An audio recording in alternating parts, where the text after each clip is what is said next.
The ballroom glittered with champagne and ambition, but Evelyn Cross only had eyes for one thing: the empty chair beside her daughter.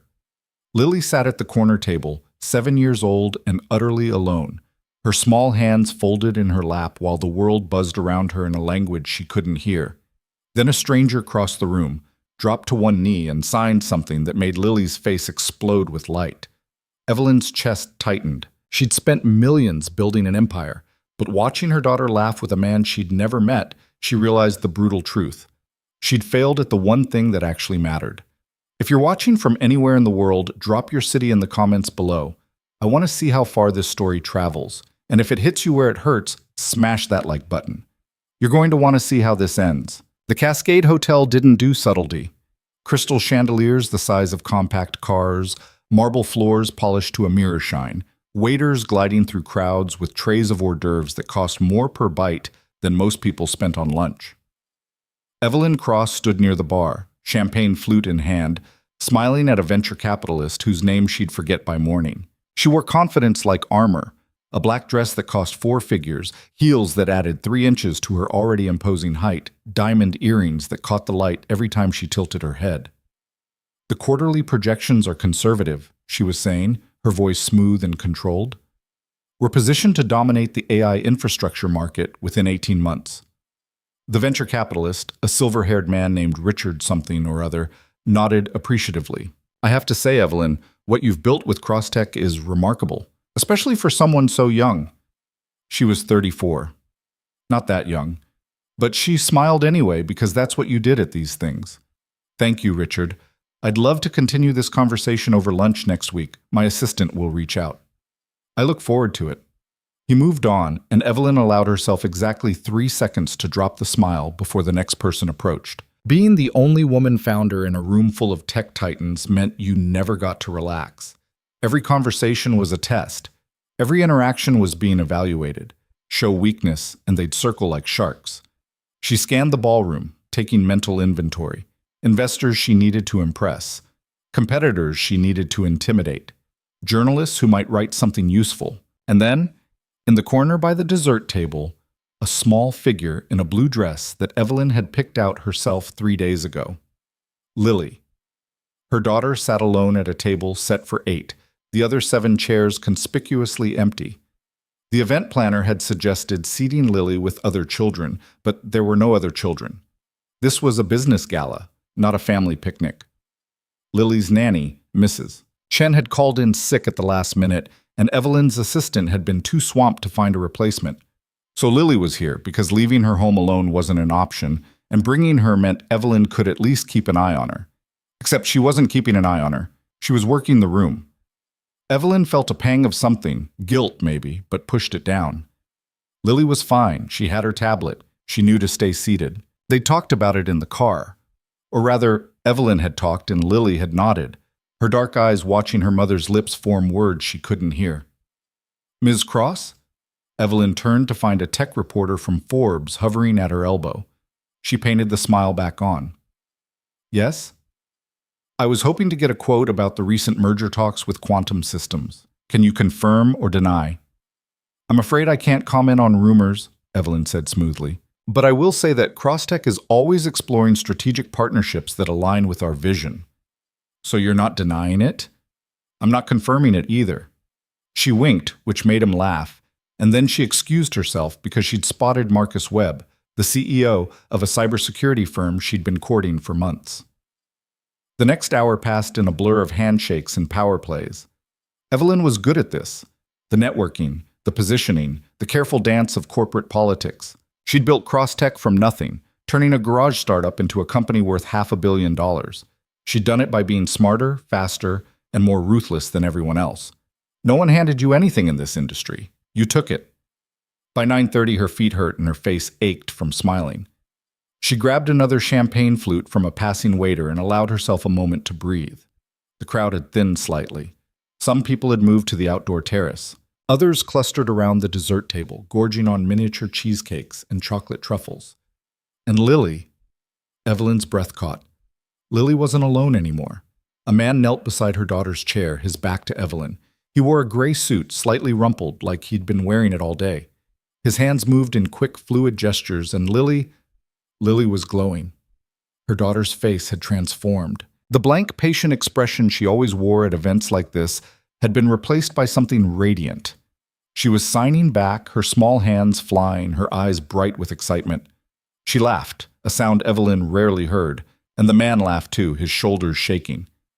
Evelyn's chest tightened. She didn't recognize the feeling at first. It took her a moment to identify it as jealousy, sharp and petty and completely irrational. She was jealous of a stranger who could make her daughter smile like that. Jealous that in the space of 5 minutes, he'd done something she hadn't managed in 7 years. She crossed the ballroom in long strides, her heels clicking against the marble. "Excuse me," she said, her voice coming out sharper than intended. "Can I help you?" The man looked up, and Evelyn got her first good look at him. Mid-30s, maybe. Dark hair starting to gray at the temples. Brown eyes that crinkled at the corners when he smiled. He had the kind of face that didn't photograph well but looked better in person. Lived in, honest. "Sorry," he said, standing. He was tall, maybe 6'1", broad-shouldered, but not bulky. "I didn't mean to intrude. I just saw Lily sitting here by herself and thought she might like some company." "You know sign language?" It wasn't a question. "I do. And you are?" "Ethan Cole." He extended a hand. "I work for Neuralink. Software engineer." Evelyn shook his hand briefly.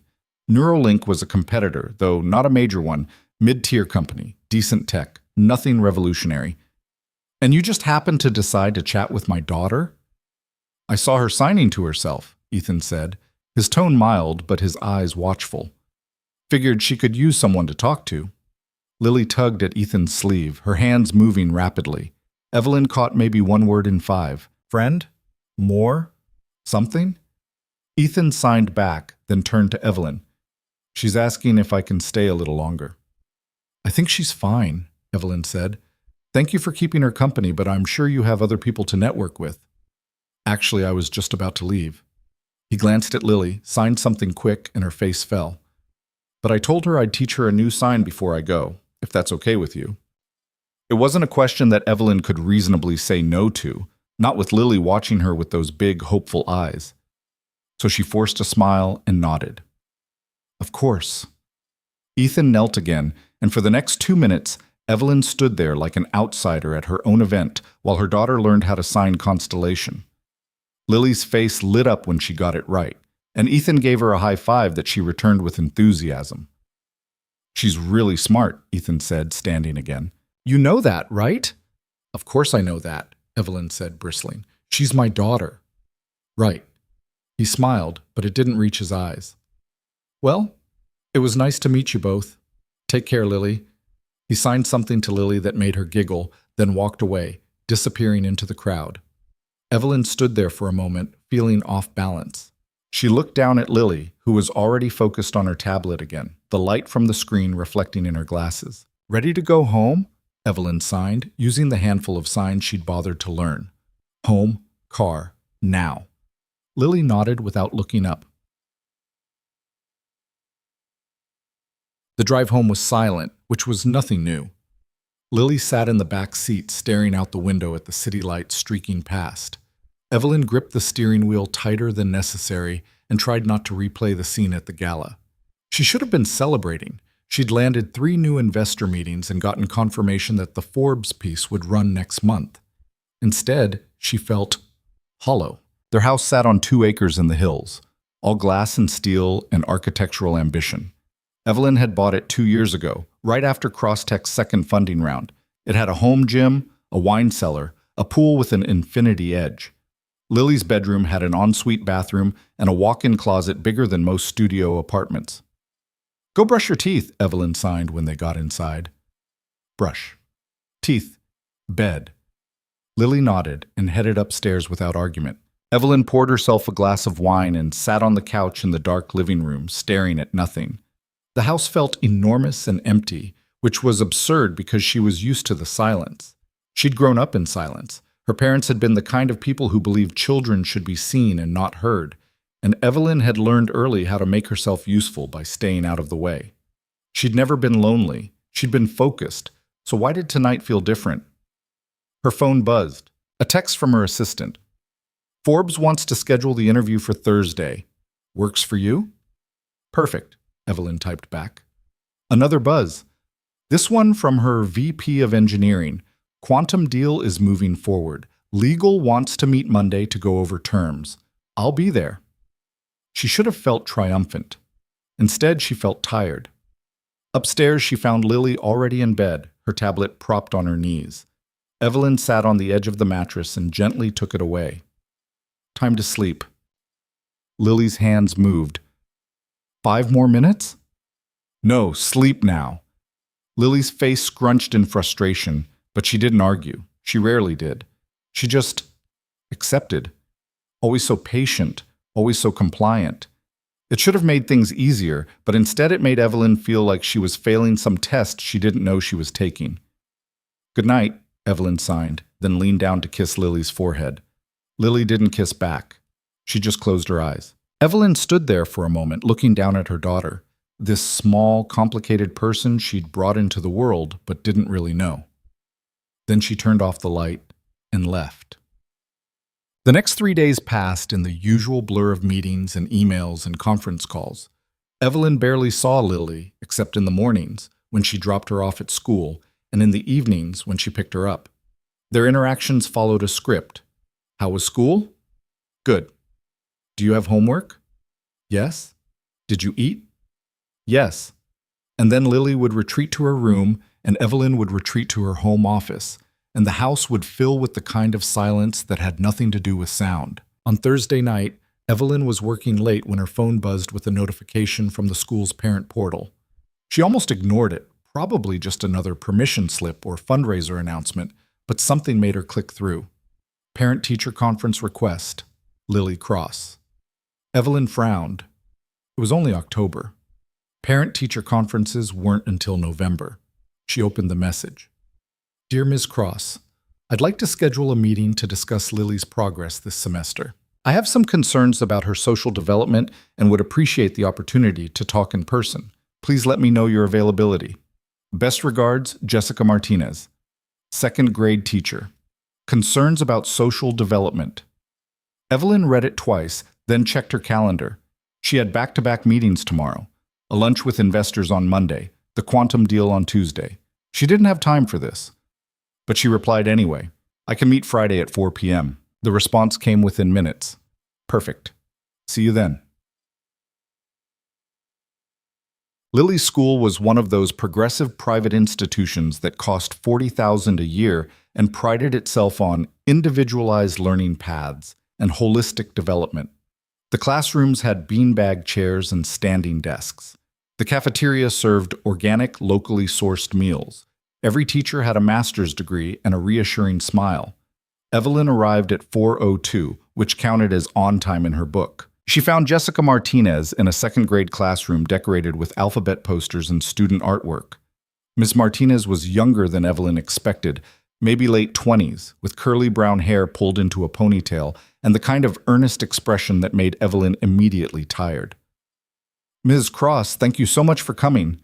She gestured to a chair, an adult-sized chair, thankfully, not one of the tiny ones the kids used. I really appreciate you making time. Of course, Evelyn said, sitting. Your email mentioned concerns about Lily's social development? Yes. Ms. Martinez folded her hands on the desk, her expression shifting to something more serious. I want to start by saying that Lily is doing wonderfully academically. She's reading above grade level, her math skills are excellent, and she's very creative. But I've noticed she tends to isolate herself during free time. She doesn't interact much with the other children. She's deaf, Evelyn said flatly. Communication is harder for her. I understand that. And we do have a sign language interpreter who works with Lily during class. But outside of structured activities, she seems withdrawn. She sits by herself at lunch. She doesn't participate in playground games. When the other kids try to engage with her, she tends to pull back. Evelyn felt defensive heat rising in her chest. What exactly are you suggesting? I'm not suggesting anything, Miss Martinez said quickly. I just think Lily might benefit from more opportunities to connect with peers. We have a social skills group that meets twice a week. Lily doesn't need a social skills group. She's 7. I know. But at this age, peer relationships are really important for development. And I've noticed that when she does communicate, she seems very guarded, like she's afraid of saying the wrong thing. She's not afraid, she's just introverted. Ms. Martinez hesitated.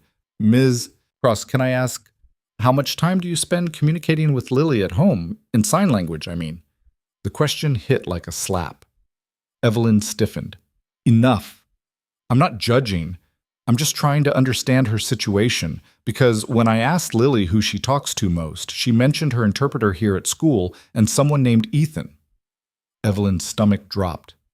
Ethan? She said he's a friend. Someone she emails with? She's emailing someone? You didn't know? Evelyn stood abruptly. Thank you for your time, Ms. Martinez. I'll handle this. Ms. Cross, wait. But Evelyn was already walking out. Maud. She drove home too fast, her mind racing. Lily was emailing someone, a stranger, a man Evelyn had met for all of 5 minutes at a gala. How was that even possible? Lily's tablet had parental controls. Evelyn had set them up herself, except she hadn't checked them in months. At home, she found Lily in her room, lying on her stomach on the bed with her tablet in front of her. Evelyn crossed the room in 3 strides and yanked the device away. Hey! Lily's hands flew. Give it back. Who's Ethan? Evelyn demanded, forgetting to sign.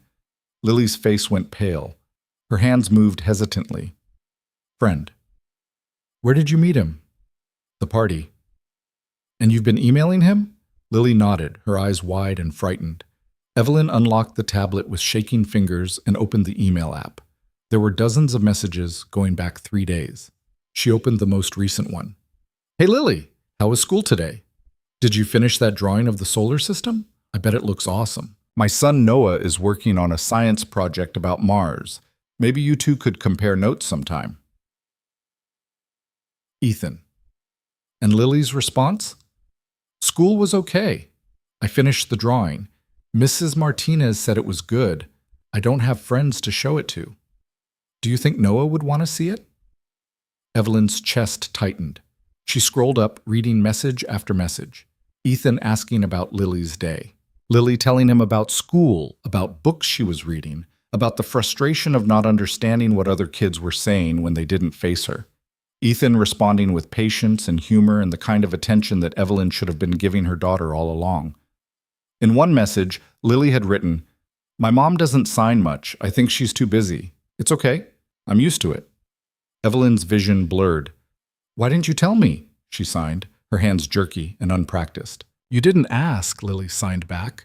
I'm your mother. You should have told me. You're always working. That's not fair. It's true. The words hung in the air between them. Lily's face was set in an expression Evelyn had never seen before. Not anger exactly, but something close to it. Defiance. Hurt. You can't email strangers, Evelyn signed, her movements sharp. Dangerous. Not safe. He's not a stranger. He's nice. He listens. I listen. No, Lily signed, her small hands emphatic. You don't. And then she grabbed the tablet back, shoved past Evelyn, and locked herself in the bathroom. Evelyn stood in the empty bedroom, staring at the closed door. Her hands were trembling. She wanted to follow Lily, to apologize, to explain that she was doing her best. But her best was apparently not good enough, and she didn't know how to fix that. So she did what she always did when things got hard. She went to her office, opened her laptop, and buried herself in work. She didn't see Lily again until morning. When Evelyn knocked on her door at 7 a.m., Lily emerged already dressed for school, her backpack slung over one shoulder. She didn't look at Evelyn, didn't sign, just walked past her and out to the car. The drive to school was excruciating. Evelyn tried to start a conversation 3 times, but Lily kept her face turned toward the window, ignoring her. I'm sorry, Evelyn signed at a red light, even though Lily wasn't looking. Sorry, please. Lily finally turned, her expression unreadable. For what? For... Evelyn's hands faltered, for not learning sign language, for not trying harder, for building a company instead of a relationship, for being exactly the kind of mother she'd sworn she'd never be. For what? Lily signed again, sharper this time. For not being better, Evelyn signed, the words clumsy and inadequate. Lily stared at her for a long moment. Then she turned back to the window. When they pulled up to the school, Lily got out without saying goodbye. Evelyn made it through exactly 2 hours of work before she broke. She was in a meeting with her leadership team, half listening to a presentation on Q4 projections, when her VP of marketing asked her a direct question, and she realized she had no idea what they'd been talking about. "Sorry," she said, rubbing her temples. "Can you repeat that?" Her VP exchanged a glance with the CFO. "Are you okay?" "Fine, just tired." But she wasn't fine. She was the opposite of fine. She was a mess. After the meeting, she locked herself in her office and did something she almost never did. She Googled how to learn sign language. The results were overwhelming. Online courses, local classes, YouTube tutorials, apps, books. Where did you even start? She clicked on a random YouTube video titled ASL Basics for Parents. A woman with a cheerful smile appeared on screen, demonstrating the sign for hello. Evelyn tried to copy it. Her fingers felt awkward and stiff. "Don't worry if it feels weird at first," the woman chirped. "You'll get the hang of it." Evelyn closed the laptop. This was ridiculous. She was the CEO of a $500 million company. She'd negotiated multi-million-dollar deals, managed teams of hundreds, navigated hostile takeovers. She could learn sign language. How hard could it be? Except every time she tried to practice, she felt like an idiot. The signs didn't stick. Her hands wouldn't cooperate. And even when she managed to string together a sentence, it felt mechanical, like she was performing rather than communicating. By the time she picked Lily up from school, she'd made exactly 0 progress.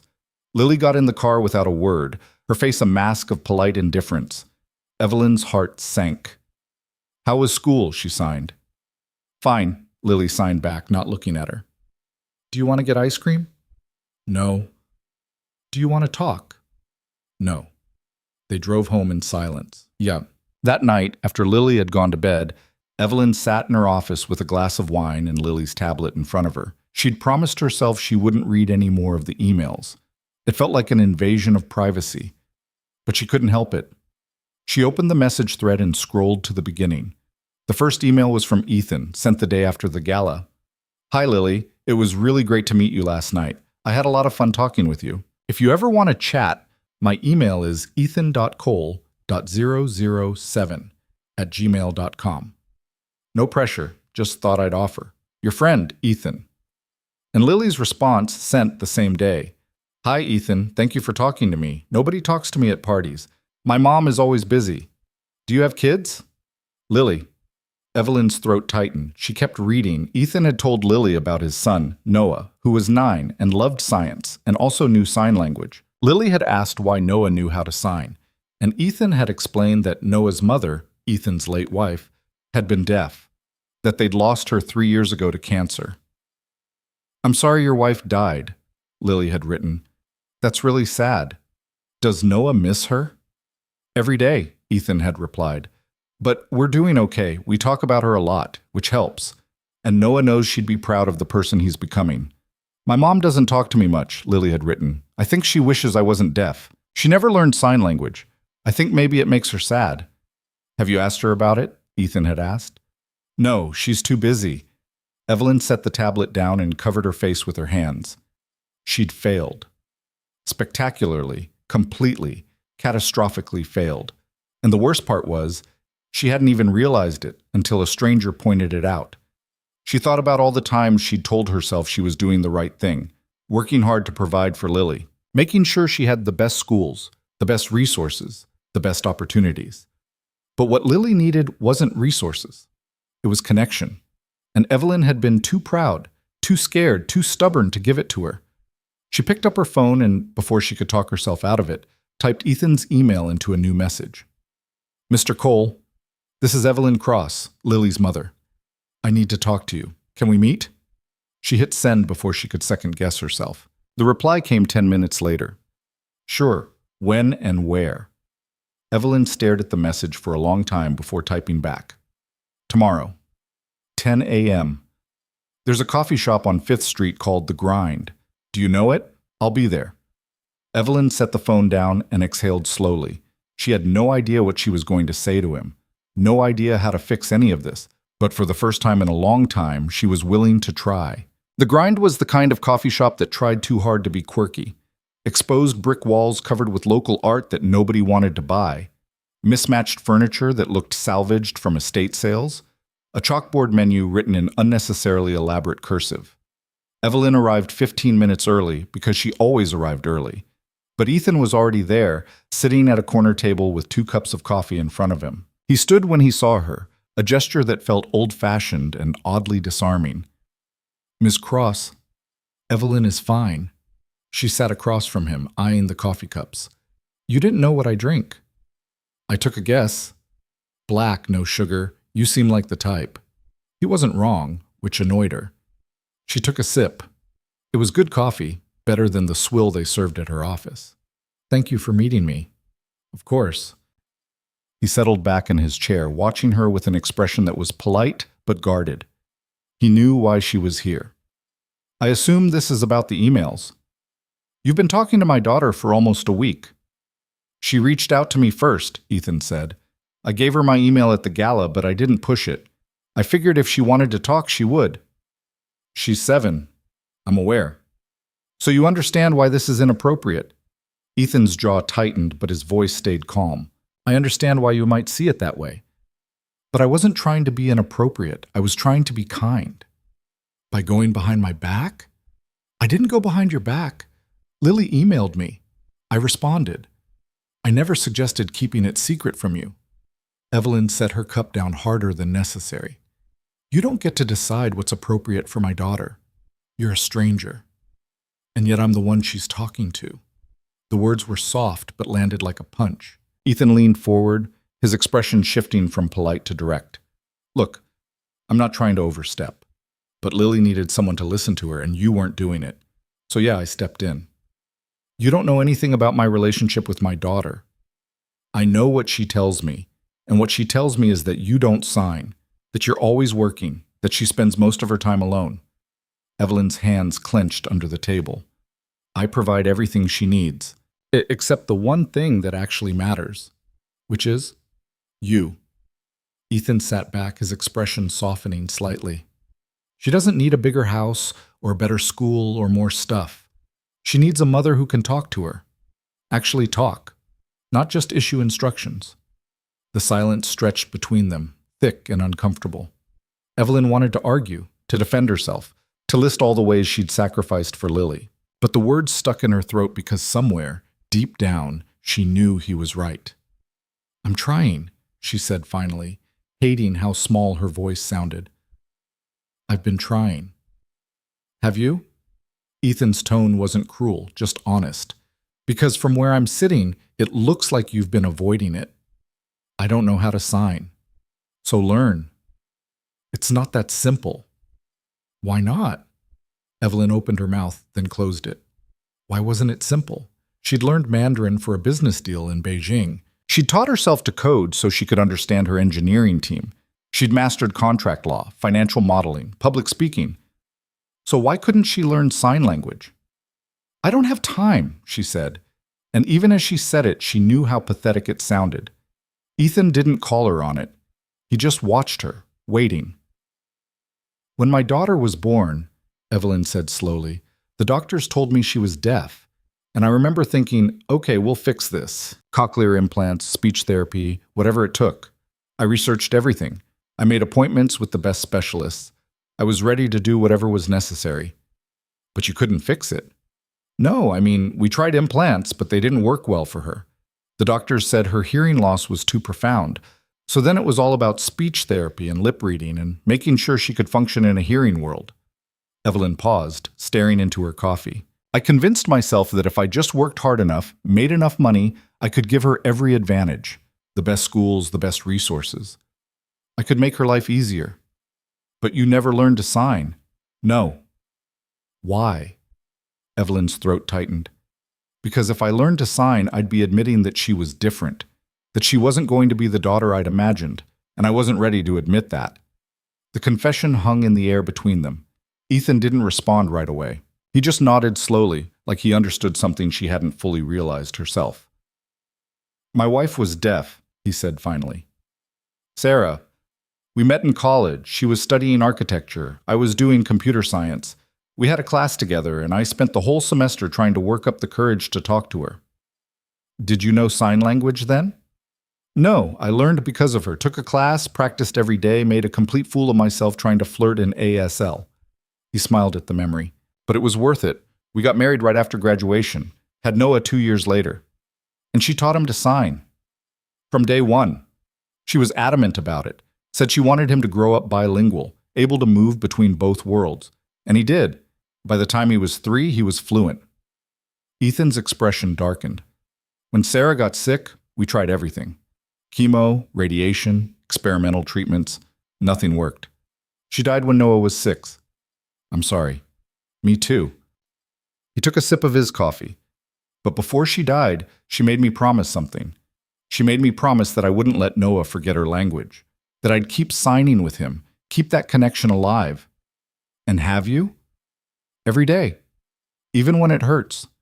Even when it reminds me of what I lost. He met Evelyn's eyes. Because losing her was devastating, but losing the ability to communicate with my son would be even worse. Evelyn felt something crack inside her chest. Lily asked me once why I didn't learn to sign. She was 5. We were in the car, and she wrote it on a piece of paper because she didn't know enough letters yet to type it out. Why don't you talk like me? I told her I was too busy, that I'd learn someday. But you didn't. No, because every time I thought about it, I felt this panic. Like if I learned, I'd be giving up on the idea that she could be normal, that we could be a normal family. There's no such thing as normal, Ethan said quietly. There's just what is. And what is that you have a daughter who loves you and wants to talk to you. But you have to meet her where she is, not where you wish she was. Evelyn's vision blurred. She blinked hard, refusing to cry in front of a stranger in a coffee shop. I don't know if I can. Yes, you can. You're just scared. Of what? Of failing. Of trying and still not being good enough. Ethan leaned forward again, his voice gentle but firm. But here's the thing, Evelyn. You're already failing, so you might as well fail while trying.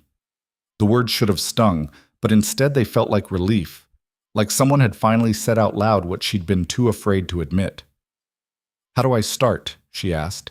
You start by showing up. You take a class. You practice. You make mistakes. You let Lily teach you, and you keep going, even when it's hard. That's it? That's it. He smiled slightly. Well, that, and you stop emailing me to check if you're doing it right. Lily's your daughter, not mine. Despite everything, Evelyn almost laughed. I haven't been emailing you. Yet. He pulled out his phone and slid it across the table.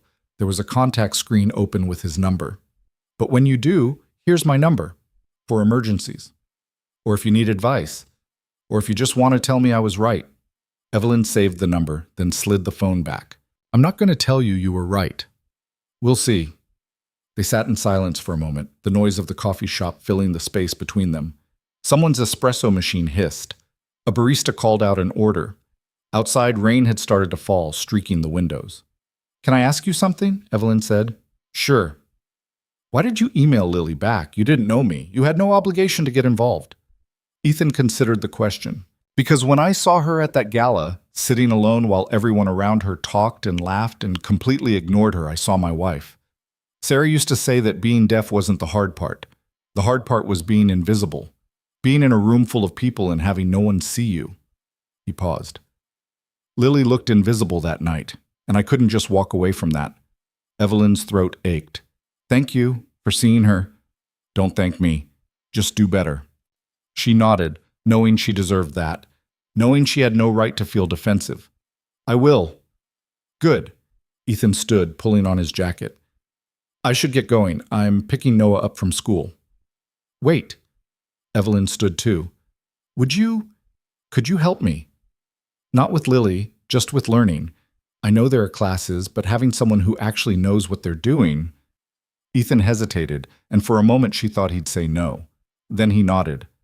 I'll think about it. But first, you need to prove you're serious. Take a class. Practice on your own. Show me you're committed, and then we'll talk. Okay. And Evelyn? He paused at the door. Stop punishing yourself for not being perfect. Lily doesn't need perfect. She just needs present. Then he was gone, leaving Evelyn alone with her coffee and the weight of everything she needed to fix. She pulled out her phone and searched for sign language classes. There was one that met Tuesday and Thursday evenings at the community center, 6 blocks from her office. Beginner ASL. She signed up before she could change her mind, paying the registration fee with shaking hands. Then she texted her assistant, "Clear my calendar Tuesday and Thursday evenings for the next 3 months. Personal commitment, non-negotiable." The response came immediately. Done. Evelyn sat back down and stared at her phone. She felt terrified and exhausted, and something else she couldn't quite name. Hope, maybe, or at least the possibility of it. When she got home, Lily was in the living room with her homework spread across the coffee table. She looked up when Evelyn walked in, her expression wary. Evelyn sat down next to her, close, but not crowding. She pulled up a video on her phone, one of the ASL tutorials she'd bookmarked. Then she looked at Lily and signed, slowly and clumsily. "I'm sorry. I want to learn. Will you help me?" Lily's eyes went wide. She stared at Evelyn like she wasn't sure she'd seen correctly. Then her hands moved, tentative. "Really? Really?" Evelyn signed back. Lily's face crumpled, and for a horrible moment Evelyn thought she'd done something wrong. But then Lily threw her arms around her, burying her face in Evelyn's shoulder, and Evelyn realized she was crying because she was happy. Evelyn held her daughter and felt something inside her chest unclench. It wasn't forgiveness, not yet. It wasn't even close to fixing things. But it was a start. That night, after Lily had gone to bed, Evelyn sat at her kitchen table with a notebook and watched ASL tutorials until her eyes burned. She practiced the alphabet until her fingers ached. She learned the signs for "I love you" and "I'm sorry" and "thank you" and repeated them over and over until they felt less like a performance and more like a language. It was past midnight when she finally closed the laptop, her brain full of hand shapes she'd probably forget by morning. But she felt something she hadn't felt in years. She felt like a mother. The next morning, Lily came downstairs for breakfast and found a note on the kitchen table. It was written in English, but at the bottom, Evelyn had drawn 3 symbols, the ASL signs for I, love, and you. Lily picked up the note and stared at it for a long moment. Then she folded it carefully and put it in her backpack. At school, when her teacher asked if everything was okay at home, Lily signed, "My mom is learning to talk to me." Miss Martinez smiled. "That's wonderful, Lily." Lily nodded, her face serious. "I think she's scared, but she's trying. Sometimes trying is the bravest thing we can do." Lily thought about that, then signed, "I think my mom is brave. She just doesn't know it yet." That afternoon, Evelyn picked Lily up from school and they drove to the library. Evelyn had called ahead to make sure they had children's books about sign language, and the librarian had pulled a whole stack. They sat at a table in the kids section, surrounded by picture books about deaf characters and families and schools, and Evelyn read while Lily signed along. They weren't perfect at it. Evelyn stumbled over words, and Lily had to correct her hand shapes more than once. But they were talking, actually talking. And when a little girl at the next table stared at them, Lily didn't shrink away. She just kept signing, her hands confident and clear. On Tuesday evening, Evelyn went to her first ASL class. It was held in a windowless room at the community center, with fluorescent lights that hummed and plastic chairs arranged in a circle. There were 12 other students, ranging from teenagers to retirees. The instructor was a woman named Diane, who was deaf and had an interpreter named Marcus, who voiced for her. "Welcome to Beginner ASL," Diane signed, and Marcus translated. "I'm going to be honest with you. Learning a new language is hard. Learning sign language is harder because you're not just learning words, you're learning to think differently, to communicate with your whole body, not just your voice. Some of you will find this easy. Most of you won't, and that's okay." Evelyn felt a flutter of anxiety. She was used to being good at things, or at least competent. The idea of struggling in front of strangers made her want to leave. But then Diane signed, "Why are you here? What made you decide to learn ASL?" The students went around the circle. a teenage girl whose best friend was deaf, a grandfather whose grandson had just been diagnosed with hearing loss, a nurse who wanted to communicate better with patients. And then it was Evelyn's turn. "My daughter is deaf," she said, her voice tight, "and I never learned to sign. I should have, but I didn't. So I'm here to fix that." Diane watched her for a moment, then signed something. Marcus translated. "Better late than never. Let's get started." For the next 2 hours, Evelyn learned the ASL alphabet, basic greetings, and simple phrases. Her hands felt clumsy, and her brain kept trying to translate word for word, which Diane gently corrected. But by the end of class, she could introduce herself, ask someone's name, and say "nice to meet you" without looking at her notes. It wasn't much, but it was progress. When she got home, Lily was already asleep. Evelyn stood in her doorway, watching her daughter's chest rise and fall. She thought about all the nights she'd done this exact thing, stood in this exact spot, and felt like she was looking at a stranger. But tonight felt different. Tonight, she felt like she was looking at someone she was finally starting to know. She tiptoed in and kissed Lily's forehead. "I'm trying," she whispered, even though Lily couldn't hear her. "I promise I'm trying." The next day, Evelyn was in a meeting with her leadership team when her phone buzzed. She glanced at it, expecting her assistant, but the text was from an unknown number. "This is Ethan. Heard you took a class last night. How'd it go?" Evelyn blinked. She hadn't given him her number, which meant he must have asked Lily. Or maybe he'd just looked up Crosstech's main line and asked for her. Either way, the fact that he was checking in made something warm settle in her chest. She texted back, "Hard, but I'm not quitting. Good, keep going. It gets easier." Then, a moment later, "Lily told Noah you're learning. He wants to know if you need a study buddy. Fair warning, he's 9 and will absolutely correct your grammar." Despite herself, Evelyn smiled. "Tell him I'll think about it." "Will do." She set her phone down and tried to refocus on the meeting, but her CFO was giving her a strange look. "Everything okay?" "Fine," Evelyn said. "Just a personal matter." "You're smiling." "Am I?" "Yeah, it's kind of freaking me out." Evelyn laughed, and the whole team stared at her like she'd grown a second head. She couldn't remember the last time she'd laughed at work. Couldn't remember the last time she'd felt this light. That evening, she practiced signing while making dinner. Lily sat at the kitchen island, watching her with a mix of amusement and exasperation as Evelyn tried to sign "I'm making pasta" and accidentally signed "I'm making a hat." "No, Mom," Lily signed, demonstrating the correct motion. "Like this." Evelyn copied her, getting it wrong twice more before finally getting it right. "I'm terrible at this." "You're not terrible. You're new." Lily paused, then signed, "It's okay to be bad at something." "I don't like being bad at things." "I know, but you're trying. That's what matters." Evelyn felt her throat tighten. "When did you get so wise?" "I'm 7. I've been wise for years. You just didn't notice." Evelyn laughed, a sound that came out more like a sob. "You're right. I didn't notice a lot of things." Lily hopped off the stool and hugged her, and Evelyn held on tight, wondering how she'd gone 7 years without realizing what she'd been missing. Over the next 2 weeks, Evelyn threw herself into learning ASL with the same intensity she'd once reserved for board meetings and product launches. She watched tutorials during her commute. She practiced fingerspelling in the elevator. She video called Diane outside of class to ask questions. She even downloaded an app that turned her text messages into sign language animations. Lily became her unofficial tutor, patiently correcting her mistakes and teaching her slang that Diane's class didn't cover. They had whole conversations now, short and halting, but real.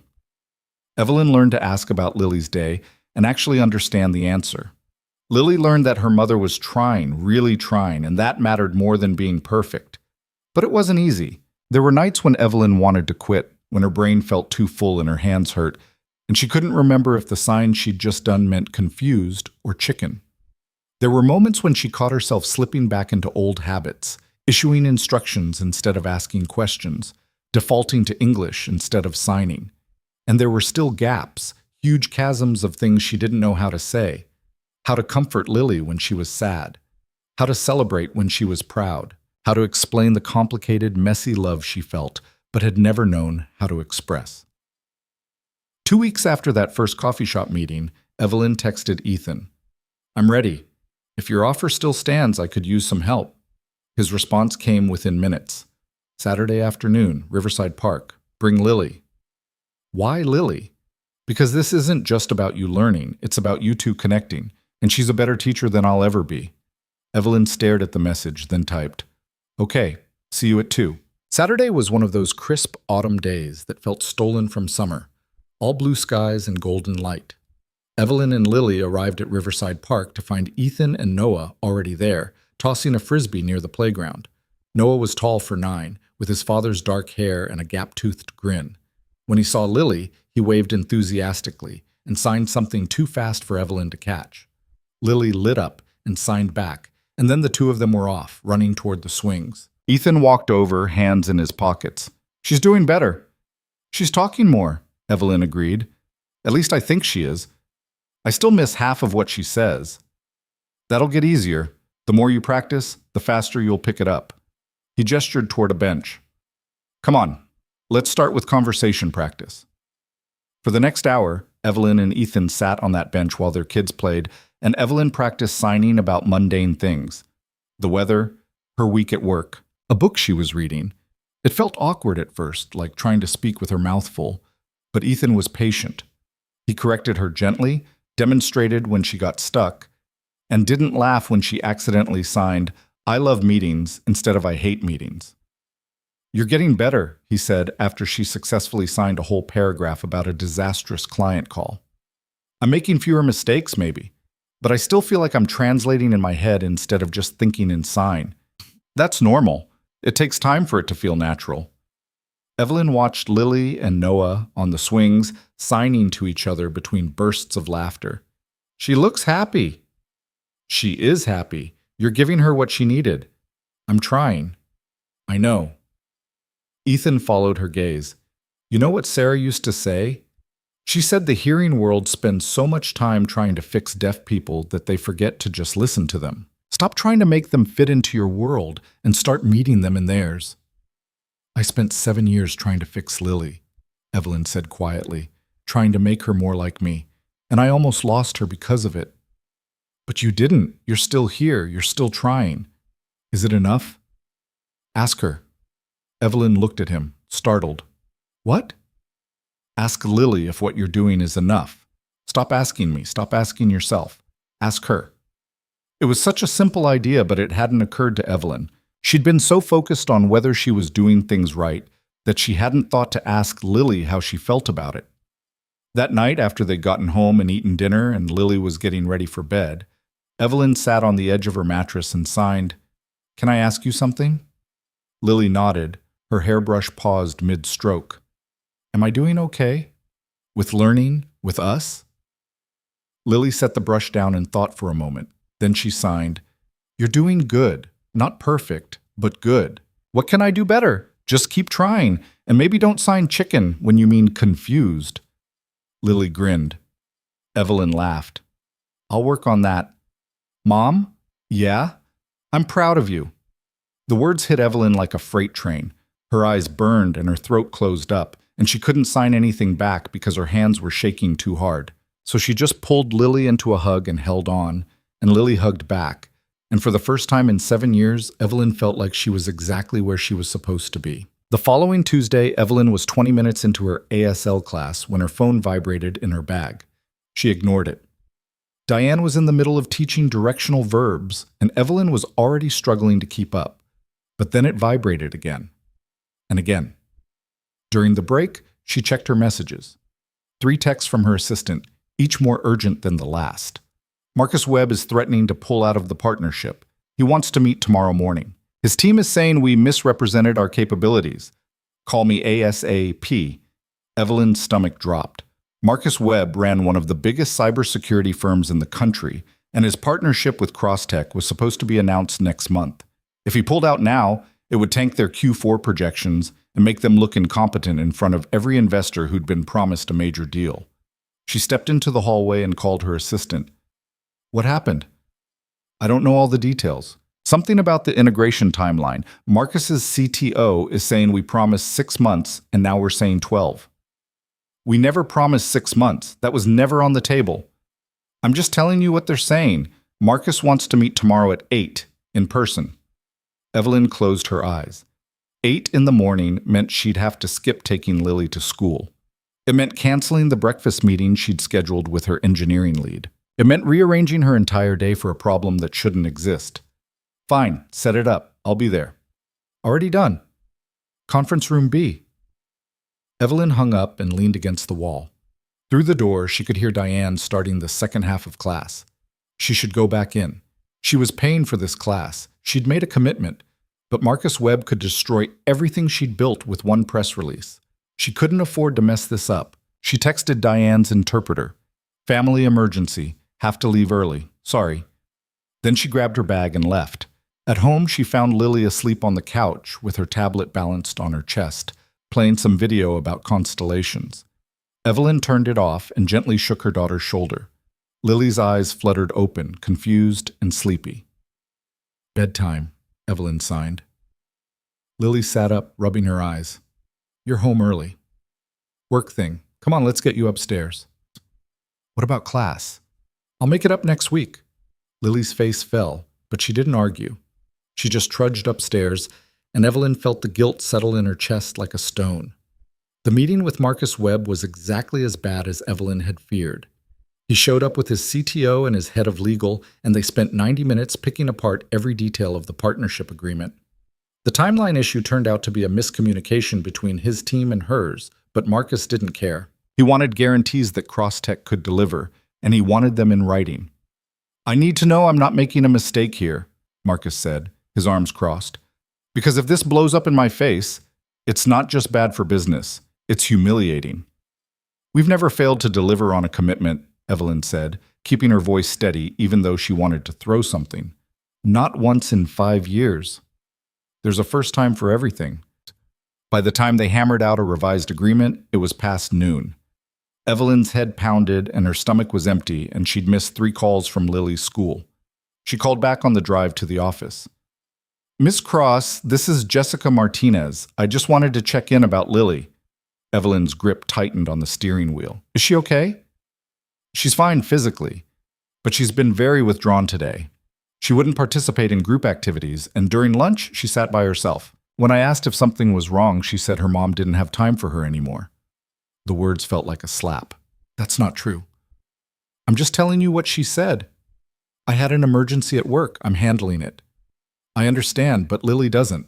She just knows you left class early and didn't come home until late. Miss Martinez paused. I'm not trying to criticize. I just think she needs some reassurance. Evelyn closed her eyes. I'll talk to her. Thank you. But when Evelyn picked Lily up that afternoon, her daughter barely looked at her. She climbed into the car, buckled herself in, and stared out the window. How was school? Evelyn signed. Lily shrugged.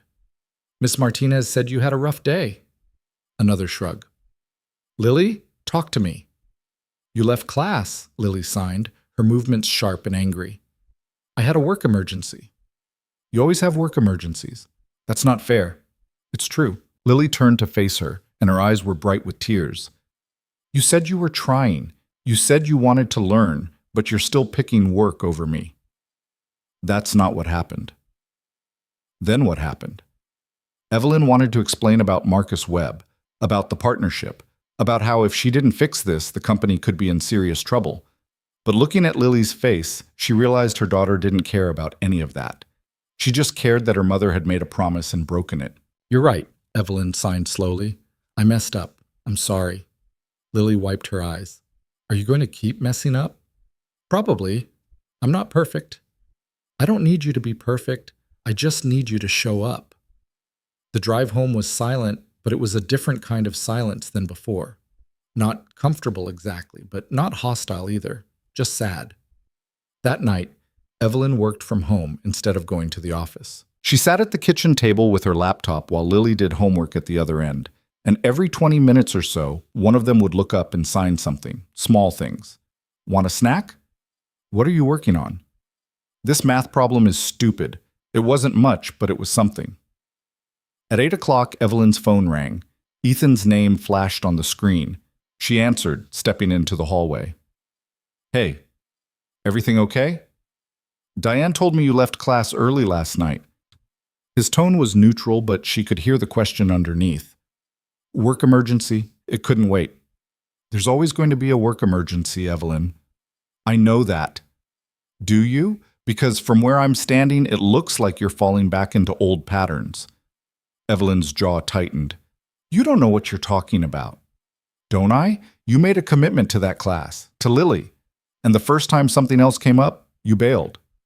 I didn't bail. I had a legitimate crisis. And next week there will be another crisis. And the week after that.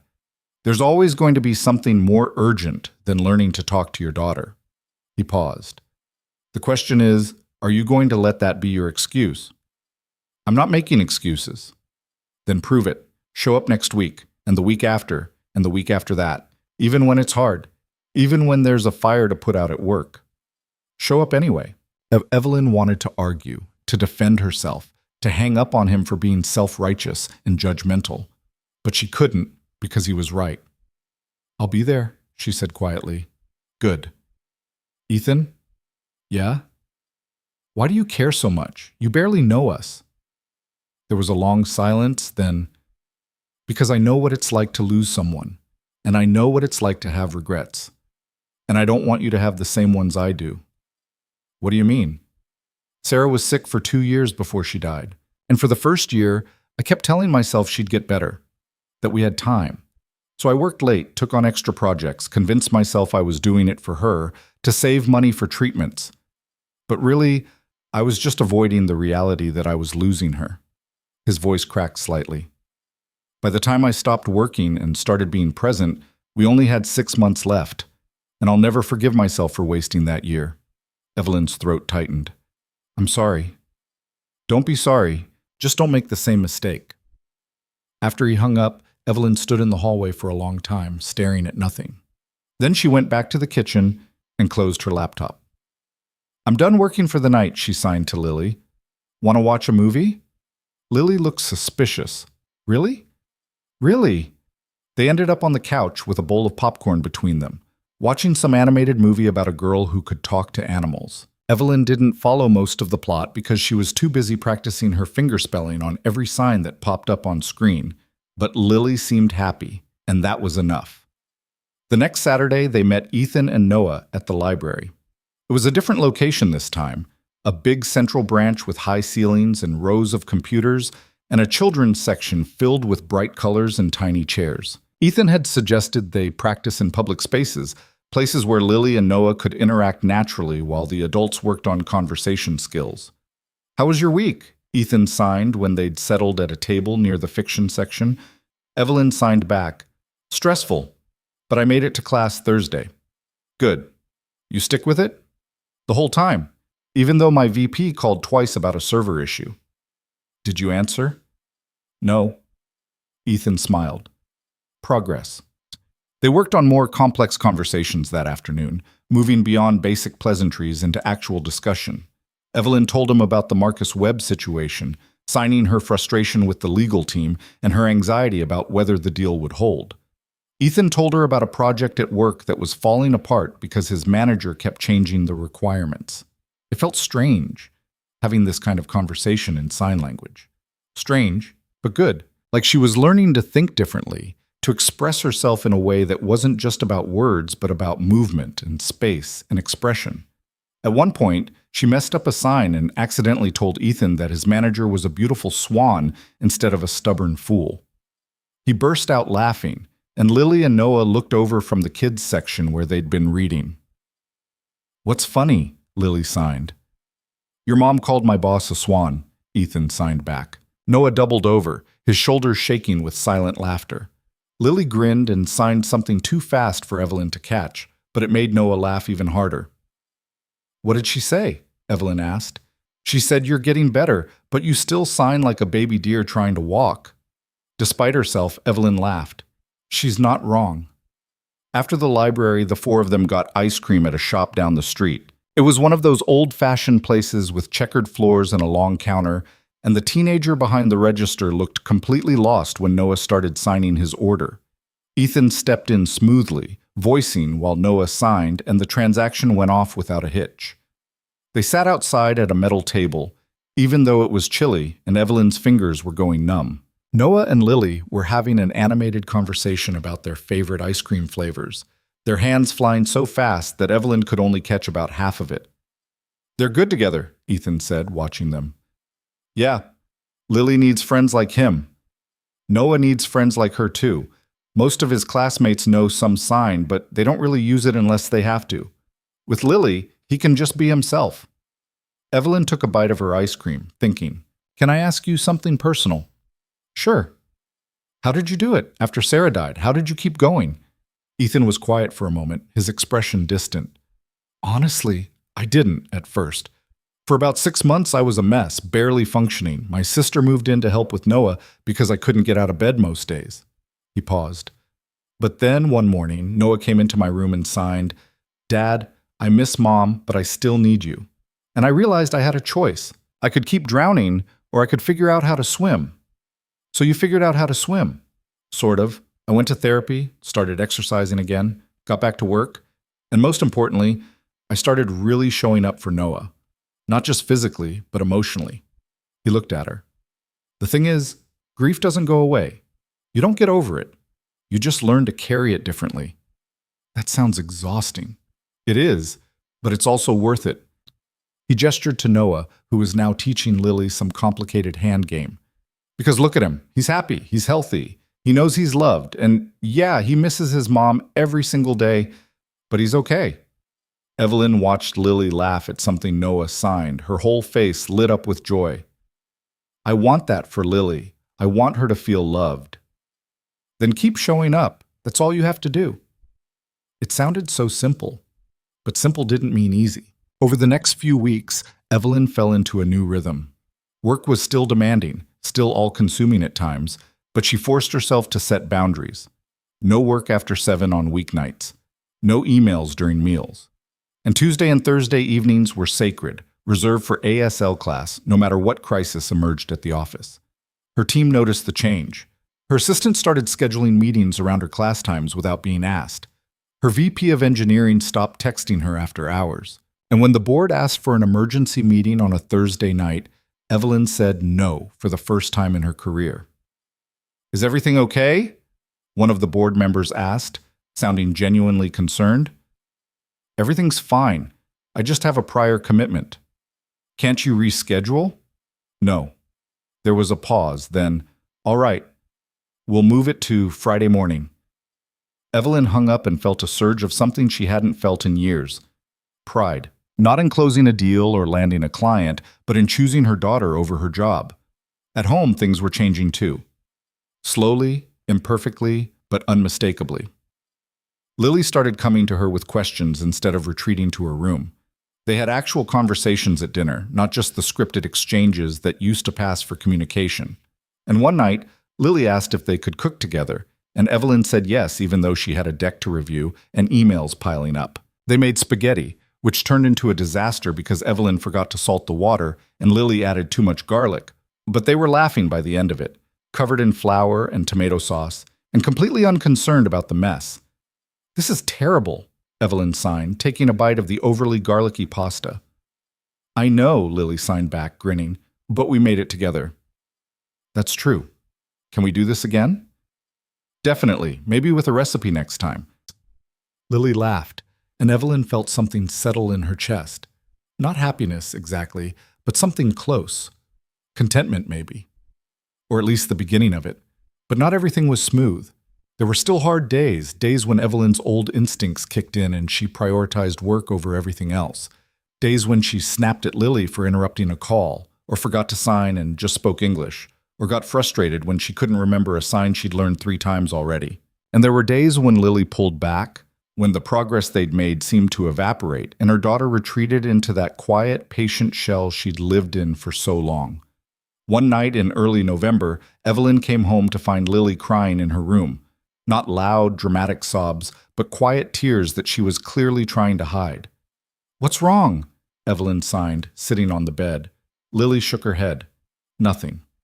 "Lily, I don't want to talk about it. Please." Lily wiped her eyes and signed, her movements jerky with emotion. "There was a presentation at school today, Everyone had to talk about their family, and I didn't know what to say. What do you mean? Emma talked about her mom and dad going camping. Tyler talked about his big sister teaching him soccer, and I didn't have anything like that. So I said my mom works a lot and I have a nanny. Evelyn's heart cracked. Lily, it's true. You do work a lot. And Mrs. Chen is nice, but she's not my mom. I'm here now, I'm trying. I know, but you weren't before, and I'm scared you're going to stop trying again. Evelyn pulled Lily into her arms, holding her tight. I'm not going to stop, I promise. You promise? I promise. Lily cried harder, her small body shaking, and Evelyn just held her and let her cry. Because sometimes promises weren't enough. Sometimes you had to prove them. The next day, Evelyn did something she'd never done before. She took a personal day. Not a sick day. Not a work-from-home day. An actual day off, where she turned off her laptop and silenced her phone and spent the entire day with Lily. They went to the aquarium, which Lily had been asking to visit for months.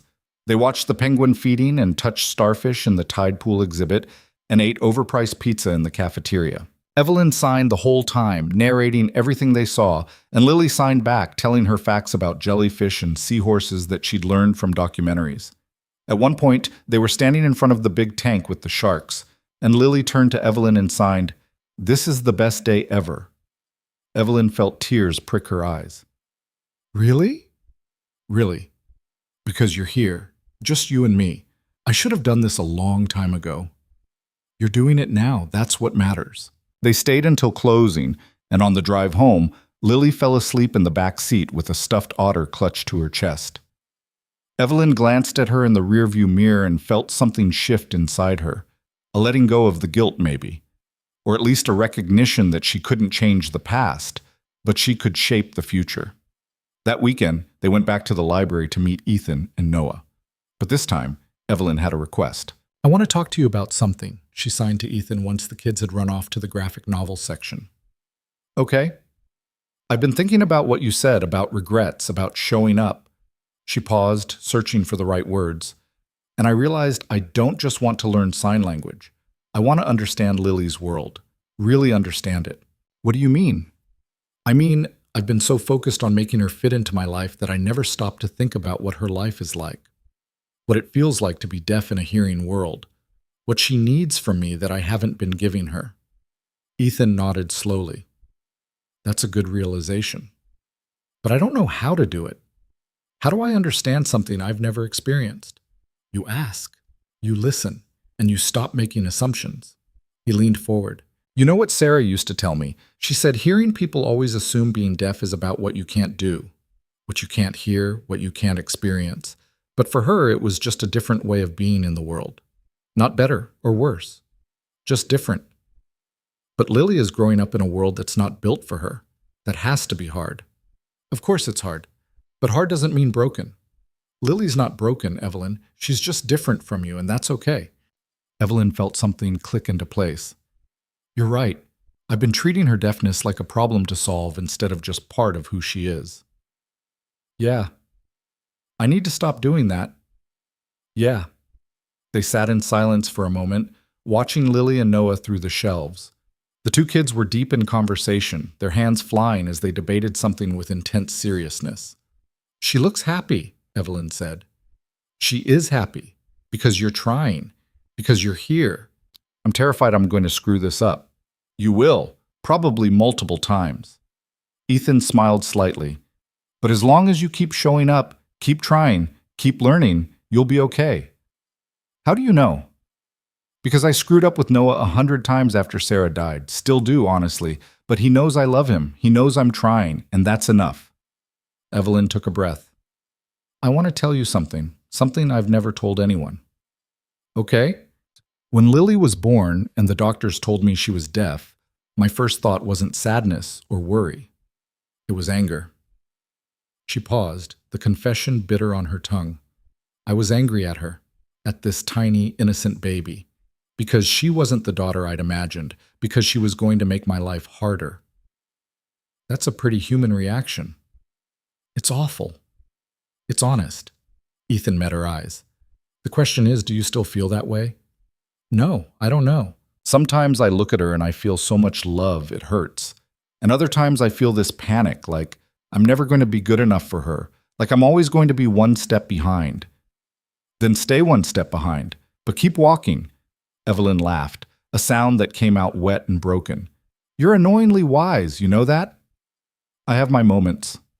Lily and Noah came back then, their arms full of graphic novels they wanted to check out. Noah was explaining the plot of one to Lily, his hands moving in quick, excited bursts, and Lily was nodding along, completely absorbed. Evelyn watched them and thought about all the conversations she'd missed, all the moments she'd let slip by because she was too busy, too focused on work, too afraid of failing. But that was over now. From here on out, she was going to show up. Even when it was hard, even when she messed up, she was going to be present. And maybe, just maybe, that would be enough. That night, Lily came into Evelyn's home office while she was reviewing a contract. It was late, almost 9, and Evelyn had thought her daughter was asleep, but there she was in her pajamas, holding something behind her back. "What's up?" Evelyn signed, setting down her pen.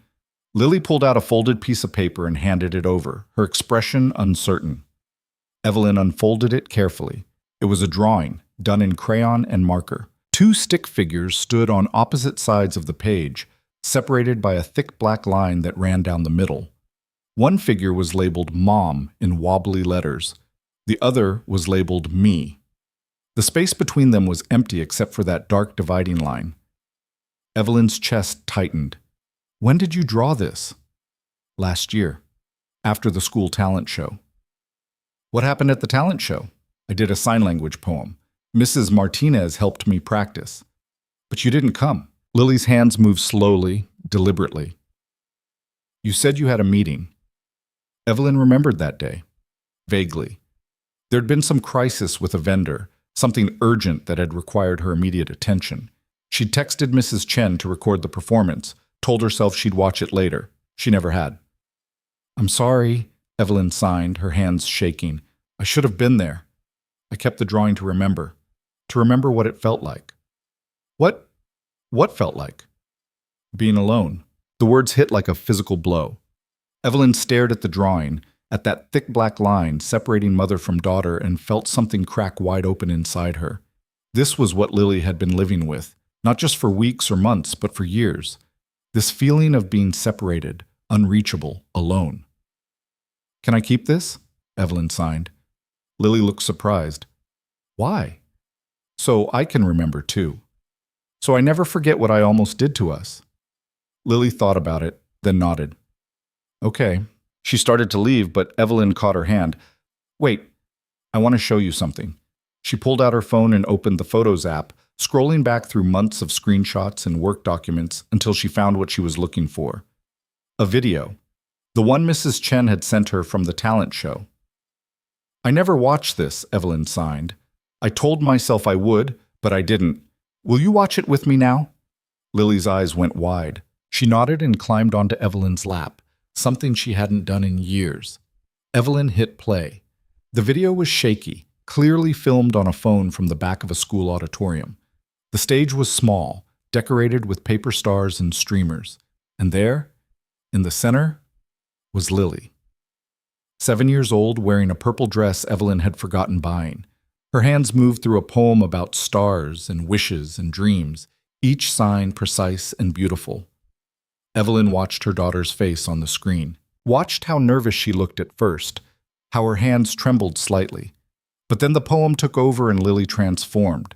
She became confident, graceful, completely absorbed in what she was saying. When she finished, there was a moment of silence before the audience erupted in applause. The video ended. Evelyn sat there with Lily in her arms, both of them quiet. "That was beautiful," Evelyn signed finally. "You were beautiful." "You really think so?" "I know so, and I'm so sorry I missed it." "It's okay." "No, it's not, but I'm going to do better." Evelyn turned Lily to face her. "I promise from now on, I'm going to be there. For the important things and the small things, for all of it." Lily studied her face for a long moment. Then she signed, "What if you have another meeting?" "Then I'll reschedule it." "What if it's really important?" "Nothing is more important than you. Lily's eyes filled with tears. She buried her face in Evelyn's shoulder, and Evelyn held her, rocking slightly, feeling the weight of all those missed moments pressing down on her. But beneath the guilt was something else. Determination. She couldn't undo the past, but she could shape what came next. The following week, Lily's school announced their winter showcase. Ms. Martinez sent home a flyer explaining that every student would present something they'd learned that semester. A science project, a piece of writing, a musical performance, anything that showed their growth. Lily came home with the flyer clutched in her hand, her expression anxious. She handed it to Evelyn without signing anything. "What do you want to present?" Evelyn signed. Lily shrugged. "Come on, there must be something you're excited about." "I don't know, maybe nothing." "Why not?" "Because you probably won't come anyway." The word stung, but Evelyn forced herself not to get defensive. "I'll be there, I promise." "That's what you said about the talent show. And I was wrong. But I'm not wrong this time." Evelyn knelt so they were eye level. "Lily, I know I've broken promises before. I know I've let you down, but I'm asking you to give me another chance. Let me prove I mean it." Lily looked skeptical. "The showcase is on a Tuesday night." "I know. Don't you have your class then? I'll miss 1 week. You're more important." "Really? Really?" Lily thought about it, chewing her bottom lip the way she did when she was nervous. Then she signed, "Okay, I want to do a sign language story, something I wrote myself." "That sounds perfect, but I need help practicing." "I'll help you. We'll practice together." Over the next 3 weeks, mother and daughter worked on Lily's story every night after dinner. It was about a girl who lived on a planet where everyone communicated through music, but she couldn't hear any of it. She felt invisible and alone until she met someone who taught her that silence could be its own kind of music, its own kind of language. It was beautiful and heartbreaking, and so clearly about Lily's own life that Evelyn sometimes had to step away to compose herself. But they worked through it, polishing the signs, adding expression, making sure every movement had meaning. Ethan helped too. He came over one Saturday with Noah, and the 4 of them sat in the living room while Lily performed her story. When she finished, Noah applauded so hard his hands must have hurt. "That was amazing," Ethan signed to Lily. "Really, really good." "You think people will like it?" "They're going to love it." Noah signed something to Lily that made her laugh, and the 2 of them ran off to her room to look at her collection of space books. Ethan turned to Evelyn. "How are you holding up?" "Nervous. What if I mess up? What if I'm in the front row and she sees me signing wrong and gets distracted?" "You're not going to mess up. And even if you do, she won't care. She just wants you there." "I want to be perfect for her." "She doesn't need perfect. She needs present." He paused. "You know what Sarah used to tell Noah when he was worried about making mistakes?" "What?" "She said mistakes are just proof that you're trying, and trying is the bravest thing you can do." Evelyn felt tears threaten. "Your wife sounds like she was pretty incredible." "She was. But she wasn't perfect. She had bad days, moments when she was angry at the world for making everything harder than it needed to be. Days when she was exhausted from explaining herself, from fighting to be seen." He smiled sadly. "But she never gave up. She kept showing up, kept fighting, kept being exactly who she was. And that's what made her incredible. I want Lily to grow up knowing she doesn't have to fight so hard, that her mother has her back." "Then show her. Not with words, with actions." The night of the showcase arrived faster than Evelyn expected. She left work at 4, ignoring 3 emails that her assistant marked as urgent. She picked Lily up from school, and they went home to get ready. Lily changed into the blue dress she'd worn to the gala, the one where this whole thing had started. Evelyn wore black slacks and a simple blouse. Professional, but not overdone. In the car on the way to the school, Lily was quiet. Evelyn glanced at her in the rearview mirror and saw her daughter's hands moving through the signs of her story, practicing one more time. "You're going to be great," Evelyn signed at a red light. "What if I forget the signs?" "Then you make them up. The story is yours. However you tell it is right." "What if people don't understand?" "They'll understand, and I'll be right there in the front row, signing along with you." Lily's eyes widened. "Really? Really? We're in this together." The school auditorium was packed. Parents filled every seat. phones at the ready to record their children's moments of glory. Evelyn found a spot in the second row, close enough to see Lily clearly, but not so close that she'd be a distraction. She saved the seat next to her, and a few minutes later, Ethan and Noah arrived. "Couldn't miss this," Ethan signed, settling into the chair. Noah sat on his other side, his face bright with excitement. The showcase began with the younger grades. A kindergartner demonstrated how caterpillars turn into butterflies using construction paper and pipe cleaners. A first grader recited a poem about autumn. A second grader showed off a volcano made from paper mache that erupted with baking soda and vinegar. Then it was Lily's turn. She walked onto the stage, and Evelyn's heart clenched. Her daughter looked so small up there, so vulnerable. But when Lily's eyes found Evelyn in the audience, something shifted. Her shoulders straightened, her chin lifted. The lights dimmed slightly, and Lily began. Her hands moved through the story with a grace that took Evelyn's breath away. She told the tale of the girl on the music planet, her signs painting pictures of loneliness and isolation. Then came the turning point, when the girl met someone who saw her, who learned her language, who taught her that being different wasn't the same as being broken. Evelyn signed along from her seat, not perfectly, stumbling over a few of the more complex phrases, but doing her best. And every time Lily looked down at her, Evelyn signed, "I see you. I'm here." When Lily finished, there was a beat of silence. Then the auditorium erupted. Parents who didn't know a single sign were applauding, some with tears streaming down their faces. Miss Martinez was standing, clapping so hard it looked painful, and in the front row, Ethan and Noah were both signing amazing over and over. But Evelyn only cared about one thing. She looked at Lily, at her daughter's face radiant with pride and relief and joy, and signed, "I'm so proud of you." Lily's smile could have lit up the entire building. After the showcase, families spilled into the hallway, congratulating their children and taking photos. Evelyn found Lily surrounded by classmates, all of them chattering excitedly. A few of them were even trying to sign, their movements clumsy but earnest. Lily saw Evelyn and ran over, throwing her arms around her waist. "Did you like it?" "I loved it. You were incredible." "I was scared I'd mess up." "You didn't, not even once." "Did you see Emma trying to sign? She learned the alphabet just so she could spell my name." Evelyn looked over at a little girl with pigtails who was carefully forming letters with her fingers. "That's wonderful. She wants to be my friend." "Then you should be friends."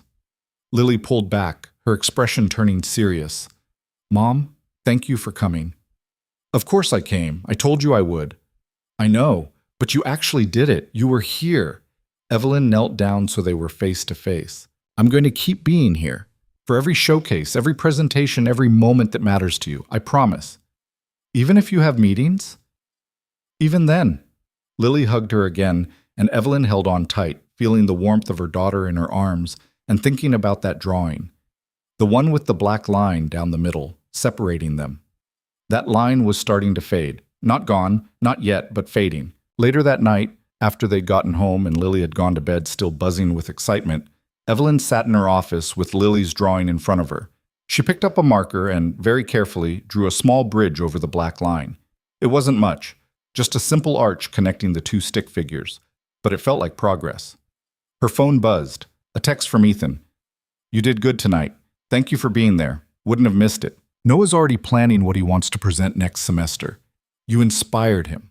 "Lily inspired him. I just showed up. Showing up is everything." Evelyn set the phone down and stared at the drawing for a long time. Then she pulled out her laptop and sent an email to her entire leadership team. "Effective immediately, I'll be implementing a new policy for myself and encouraging all of you to consider the same. No meetings after 6 p.m. unless absolutely critical. No work emails on weekends. No sacrificing personal commitments for professional ones unless lives are literally at stake. I've spent the last 7 years building this company at the expense of building a relationship with my daughter. I'm done doing that. Crosstech will survive without me working 80-hour weeks. My daughter won't thrive without me being present. I'm not asking anyone to follow my lead. But I am asking you to respect these boundaries. And if you choose to set similar boundaries for yourselves, I'll support that. Evelyn." She hit send before she could second-guess herself. Within minutes, responses started flooding in. Her VP of Engineering. "About damn time." Her CFO. "Needed to hear this. Thank you." Her assistant. Does this mean I can actually take my vacation days? Evelyn smiled and closed her laptop. The next few months passed in a blur of small victories and occasional setbacks. Evelyn continued her ASL classes, moving from beginner to intermediate. She started dreaming in sign language, thinking in visual patterns instead of spoken words. And slowly, painfully, she became fluent enough to have real conversations with Lily. Not perfect conversations, but real ones. They talked about everything, school drama and favorite books, and what it felt like to be deaf in a hearing world. Lily told her about the kids who stared, the teachers who talked too fast for her to lip read, the constant exhaustion of translating everything in her head. And Evelyn listened, really listened, without trying to fix or minimize or explain away. One Saturday in early December, they were making cookies when Lily asked a question Evelyn had been dreading. Why did it take you so long? Evelyn's hand stilled over the cookie dough. What do you mean? To learn, to try. Why didn't you do it when I was little? Evelyn wanted to deflect, to make excuses, to soften the truth, but Lily deserved honesty. Because I was scared, she signed slowly. When you were born and I found out you were deaf, I felt like I'd failed, like there was something wrong with me, with my genetics, with the choices I'd made. And instead of dealing with that, I buried myself in work. I convinced myself that if I could just build something successful, make enough money, give you every advantage, that would be enough. But it wasn't. No, it wasn't, because what you needed wasn't money or resources. You needed a mom who could talk to you, and I was too proud and too scared to admit that I'd been doing everything wrong. Lily's expression was unreadable. Do you still think I'm broken? No, I think I was broken. I think I was so focused on what I thought you should be that I couldn't see who you actually are. Evelyn paused, searching for the right words. You're not broken, Lily. You're perfect exactly as you are. I'm the one who needed fixing. Are you fixed now? I'm working on it. Lily nodded slowly, then went back to rolling out cookie dough. They worked in silence for a while. The only sound, the scrape of the rolling pin and the clink of cookie cutters. Then Lily signed, Mom, I forgive you. Evelyn's vision blurred. You don't have to. I know, but I want to. Lily looked up, her eyes serious and wise beyond her years. Because you're trying, and trying is enough.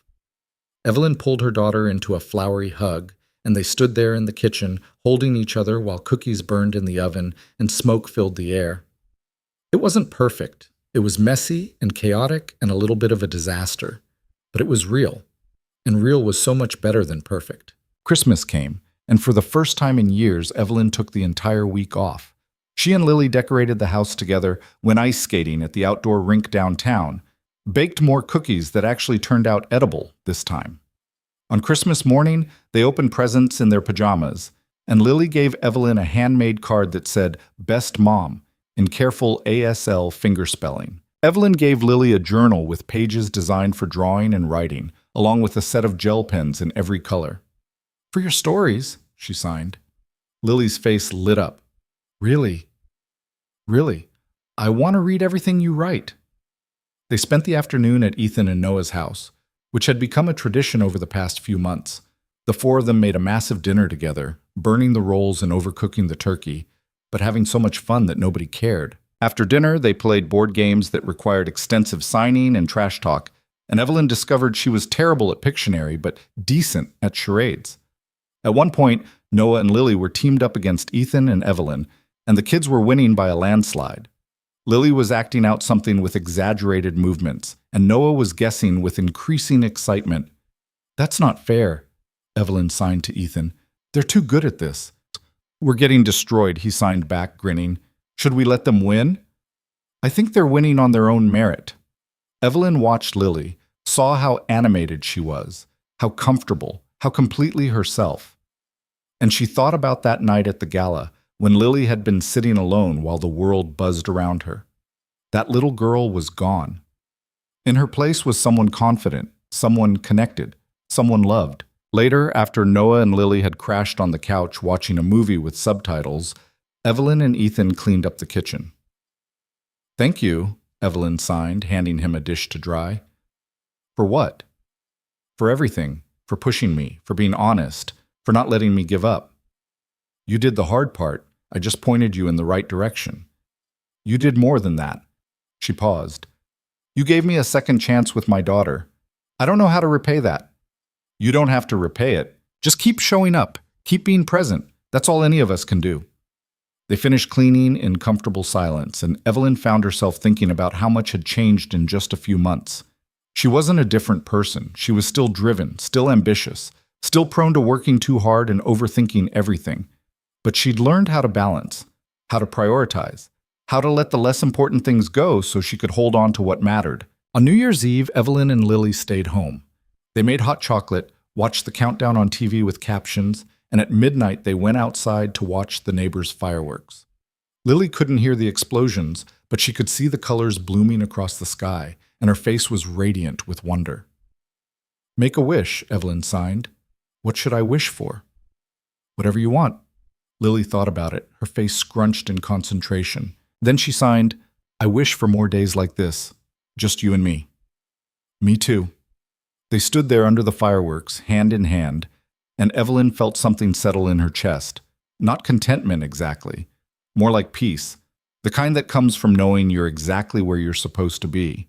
January brought rain and the kind of cold that seeped into your bones no matter how many layers you wore. Evelyn stood at her office window on the third Monday of the month, watching water stream down the glass, and thought about the board meeting she'd just left. They'd offered her a promotion.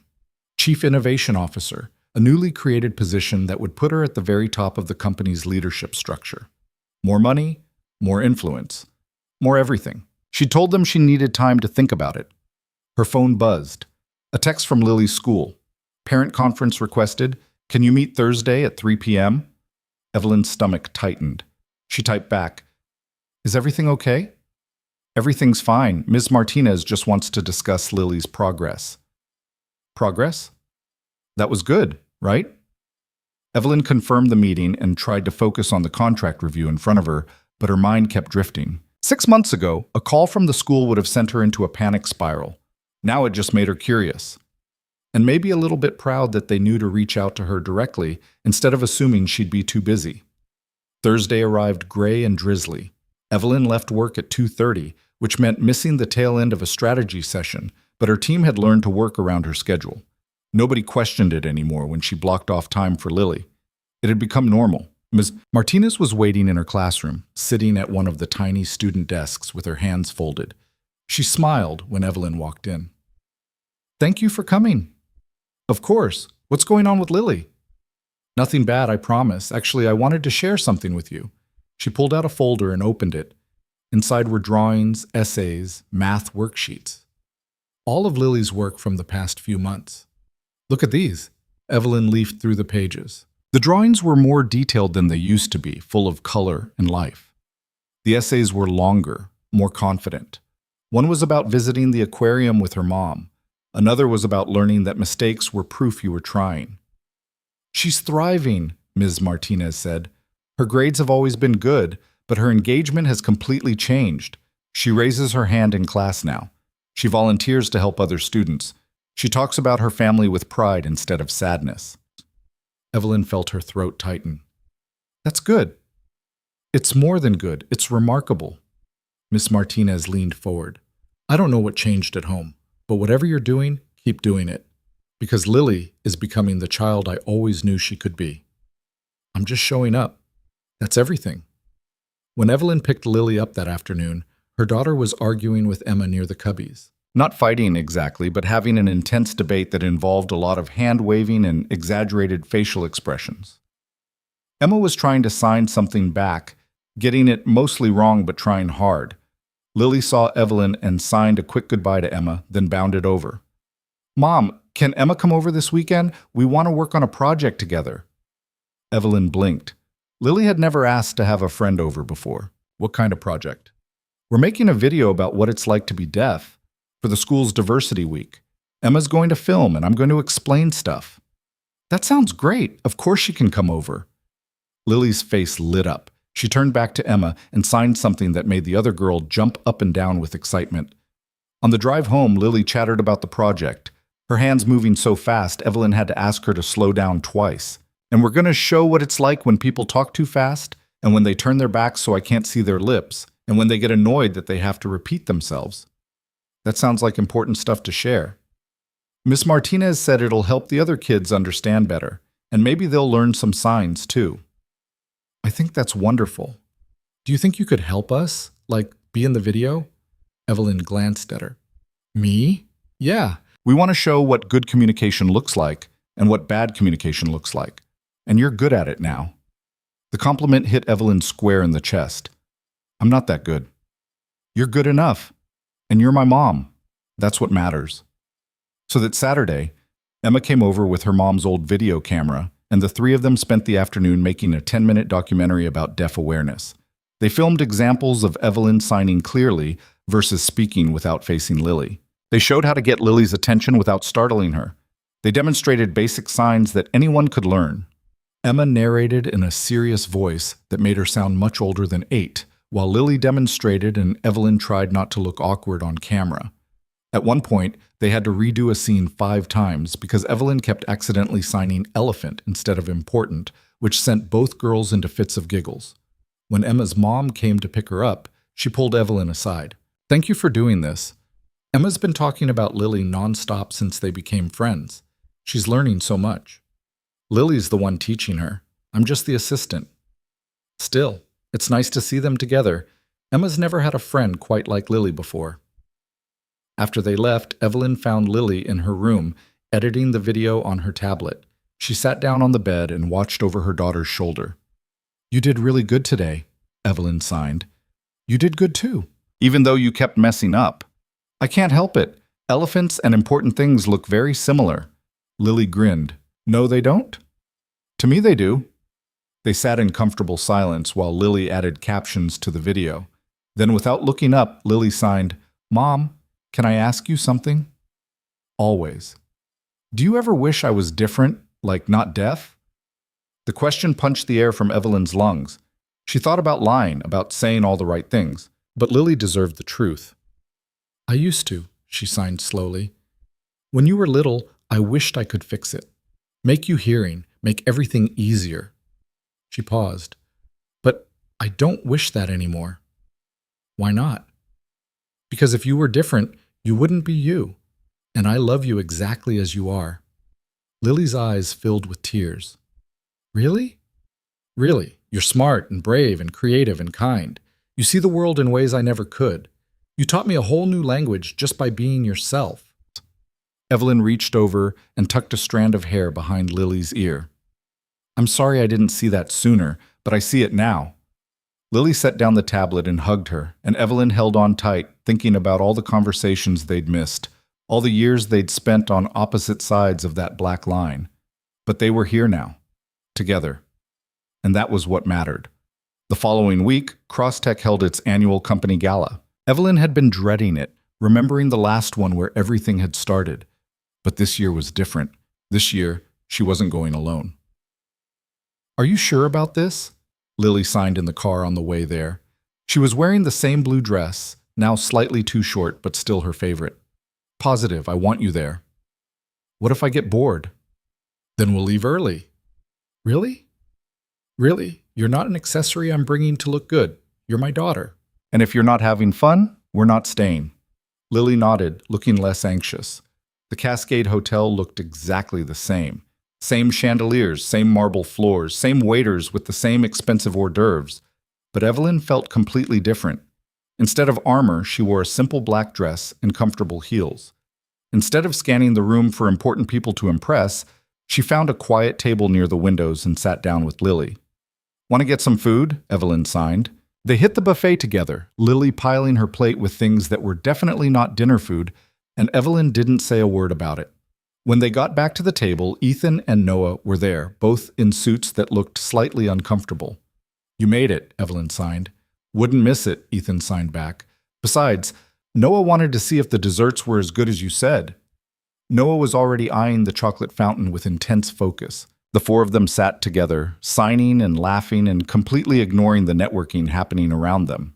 At one point, Marcus Webb approached their table, clearly intending to talk business, but Evelyn cut him off.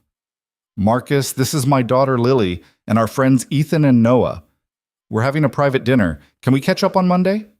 He looked taken aback but recovered quickly. Of course. Enjoy your evening. After he left, Ethan raised his eyebrows. Did you just blow off Marcus Webb? I did. Who are you and what did you do with Evelyn Cross? She laughed.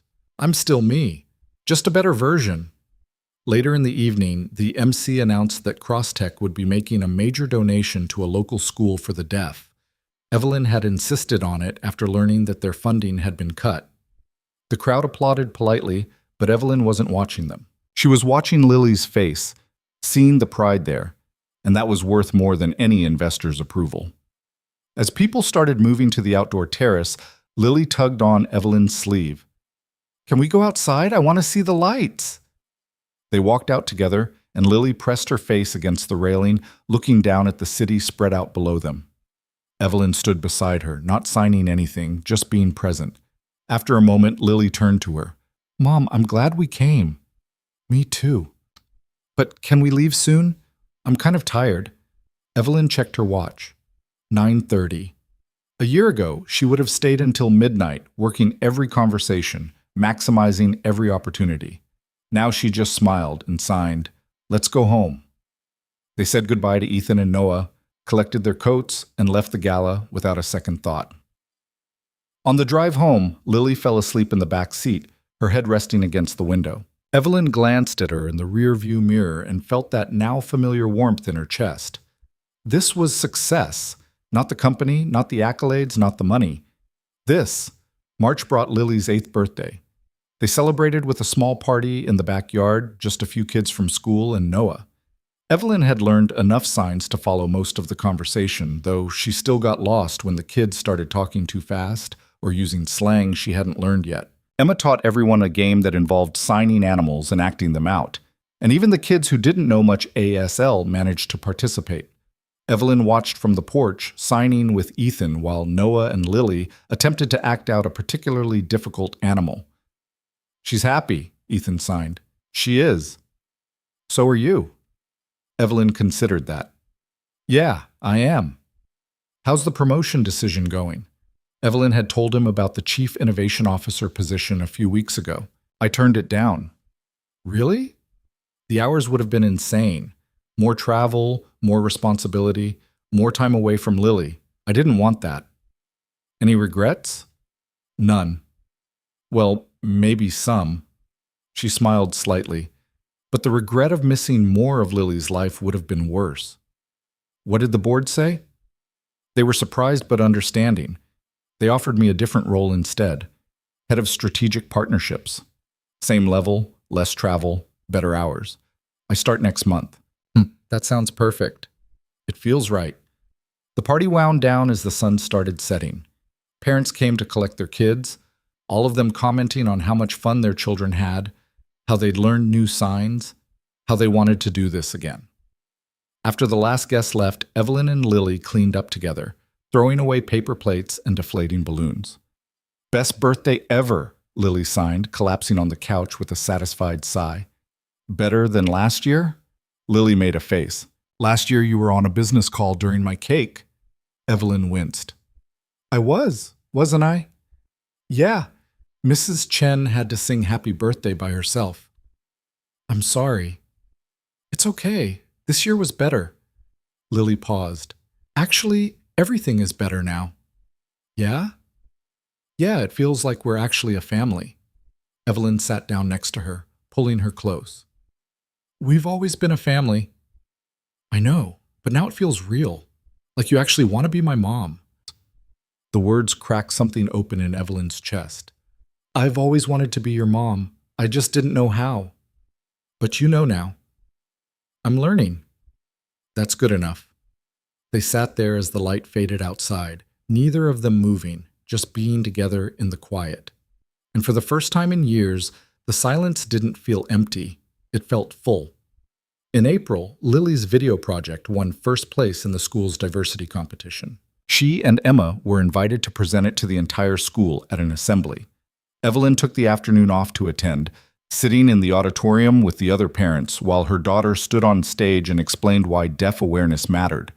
Lily was nervous at first, her signs smaller and more hesitant than usual. But Emma stood beside her, narrating with confidence, and gradually Lily relaxed. By the end, she was signing with the same grace and power she'd shown at the winter showcase. The principal announced that they'd be making the video available to all students and requiring teachers to watch it as part of their professional development. Lily's face went bright red with pride and embarrassment. After the assembly, Ms. Martinez found Evelyn in the hallway. "Your daughter is remarkable." "She is. And so are you. The change in Lily this year has been extraordinary, and I know that's because of the work you've put in at home. I'm just doing what I should have done from the start." "Maybe, but you're doing it now. That takes courage."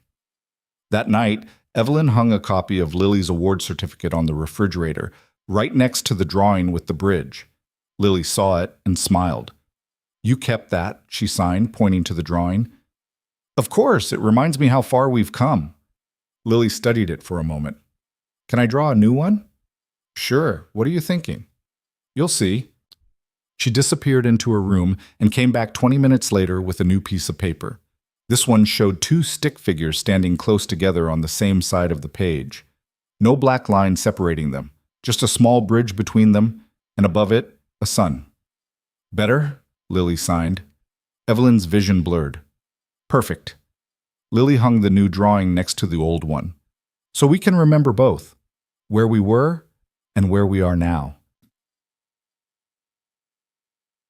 May brought the end of the school year and a flurry of activities: field trips, final projects, year-end performances. Evelyn attended all of it, even when it meant rescheduling meetings or delegating tasks she would have insisted on handling herself a year ago.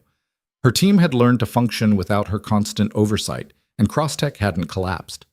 In fact, the company was doing better than ever. On the last day of school, Evelyn picked Lily up and they drove to the park, where they'd first practiced signing with Ethan and Noah. It had become their spot, a place they came to when they needed to talk about important things or just wanted to be together. They sat on their usual bench, watching kids play on the swings. Lily kicked her feet, not quite reaching the ground. "Second grade is over," Evelyn signed. "Yep, third grade next year." "How do you feel about that?" "Good. Nervous. Excited." Lily paused. "Miss Martinez isn't going to be my teacher anymore." "I know, but you'll get a new teacher who's just as good." "What if they don't understand about being deaf?" "Then we'll help them understand. Together." Lily nodded, looking reassured. They sat in silence for a while, watching the other kids. Then Lily signed, "Mom, do you remember when you asked me if what you were doing was enough?" "I remember. I said you were doing good, not perfect, but good." "Right. I want to change my answer." Evelyn's heart skipped. "Okay. You're not doing good. You're doing great. You're the best mom I could have." Lily's hands moved with certainty, no hesitation. "And I love you." Evelyn couldn't sign back because her hands were shaking too hard, so she just pulled Lily into her arms and held her, feeling the weight of those words settle into her bones. Her daughter loved her.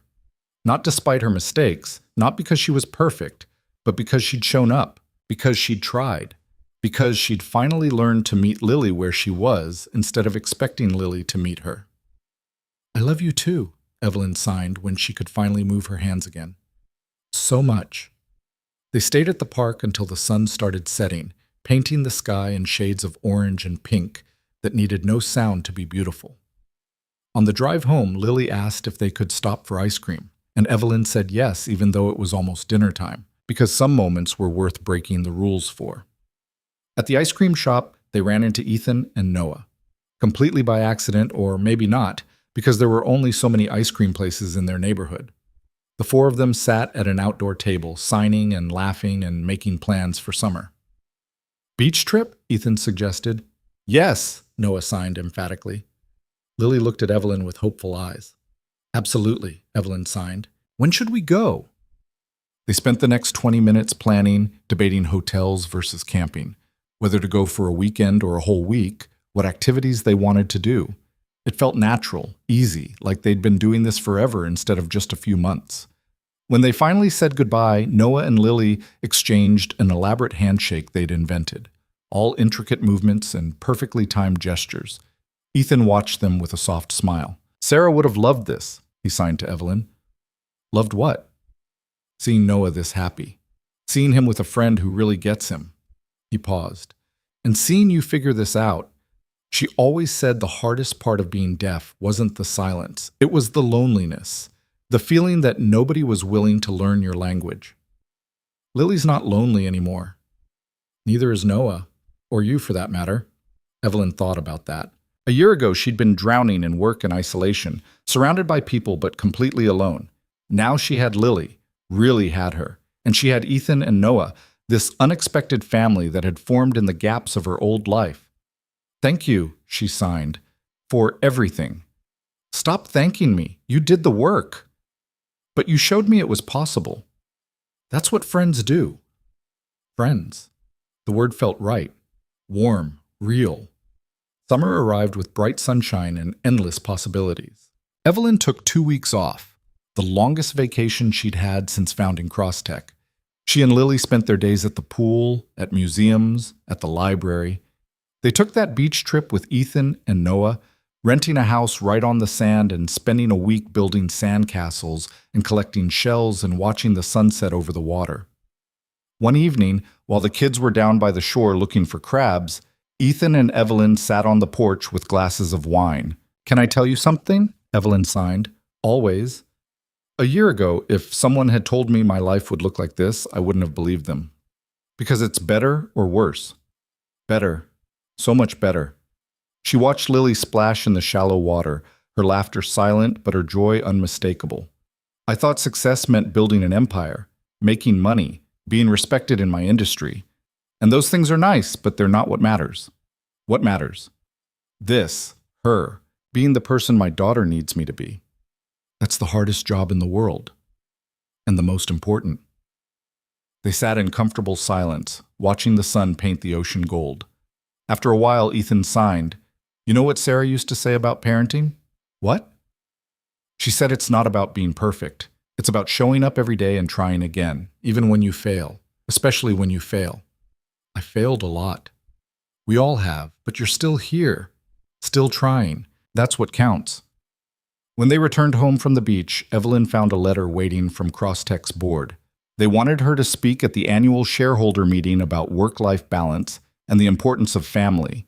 Apparently, her new approach had inspired several other executives to set better boundaries, and productivity had actually increased across the company. She said yes, but only if she could bring Lily. The shareholder meeting was in August, held in a conference center downtown. Evelyn stood at the podium in her best suit, looking out at hundreds of faces, and felt Lily's hand in hers. Her daughter stood beside her, wearing a dress she'd picked out herself, looking both nervous and proud.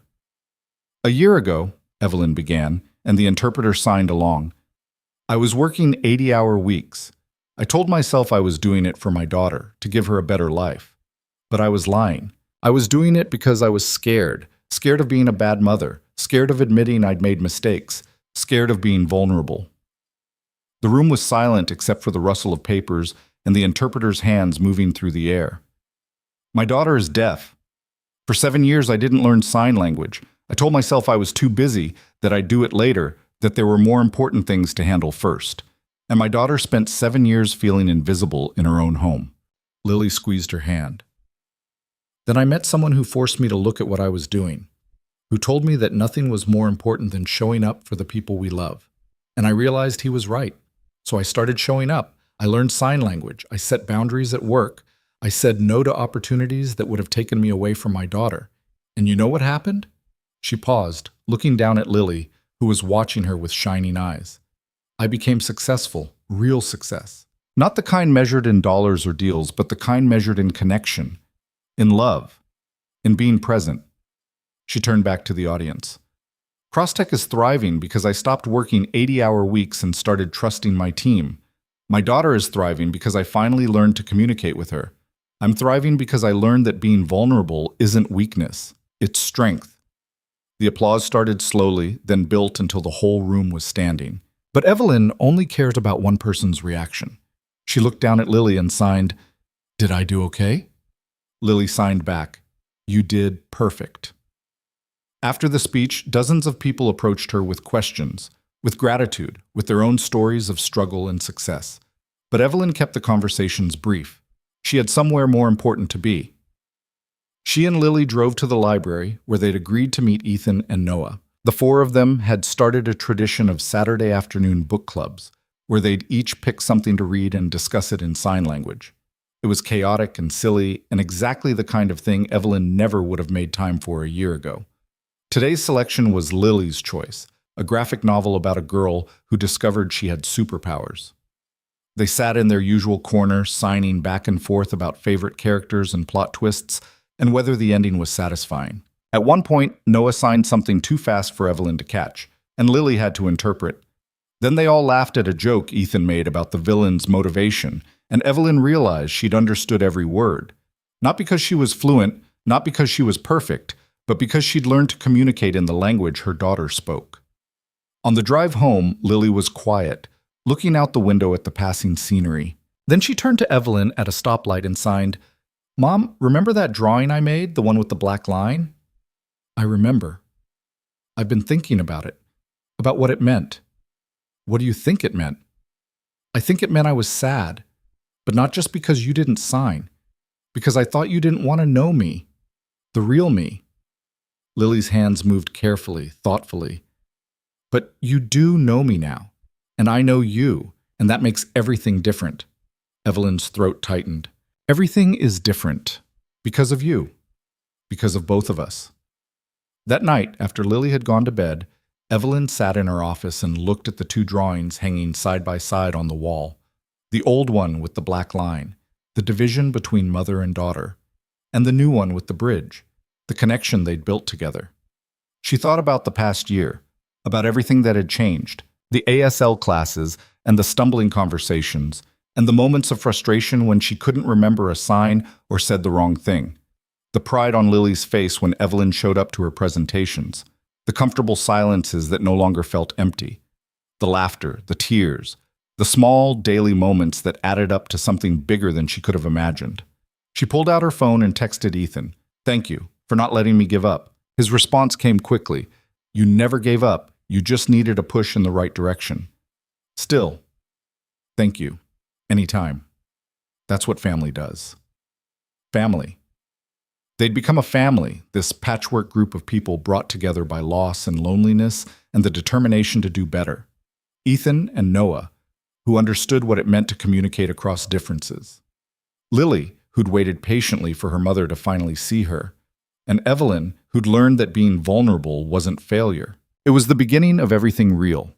She turned off her laptop without checking her email and went upstairs. Lily's door was cracked open, light spilling into the hallway. Evelyn peeked in and found her daughter sitting up in bed, writing in the journal Evelyn had given her for Christmas. Lily looked up and smiled. "Can't sleep," she signed. "Writing a story." "Sort of. It's about a girl and her mom." "Can I read it when you're done?" "You can read it now if you want." Evelyn sat on the edge of the bed while Lily handed over the journal. The story was simple, written in Lily's careful handwriting with illustrations in the margins. It was about a girl who lived in a quiet world and a mother who lived in a loud one, and how they learned to meet in the middle. The ending showed them dancing together in a space that was neither quiet nor loud, just perfectly balanced. "This is beautiful," Evelyn signed, handing back the journal. "Do you think it's true that we found the middle?" "I think we're still finding it, every day." "That's okay, as long as we keep looking together. Always together." Lily set the journal aside and held out her arms. Evelyn pulled her into a hug, holding her daughter close and feeling the steady rhythm of her heartbeat. This was success. Not the speeches or the awards or the shareholder approval. This quiet moment, this connection, this love. "Good night," Evelyn signed when she finally pulled back. "Good night, Mom. I love you." "I love you too. More than anything." She turned off the light and stood in the doorway for a moment, watching her daughter settle into sleep. Then she went to her own room, feeling lighter than she had in years. The next morning was Sunday, which meant sleeping in and making pancakes and not checking work email even once. Evelyn and Lily worked together in the kitchen, Lily measuring ingredients while Evelyn mixed them.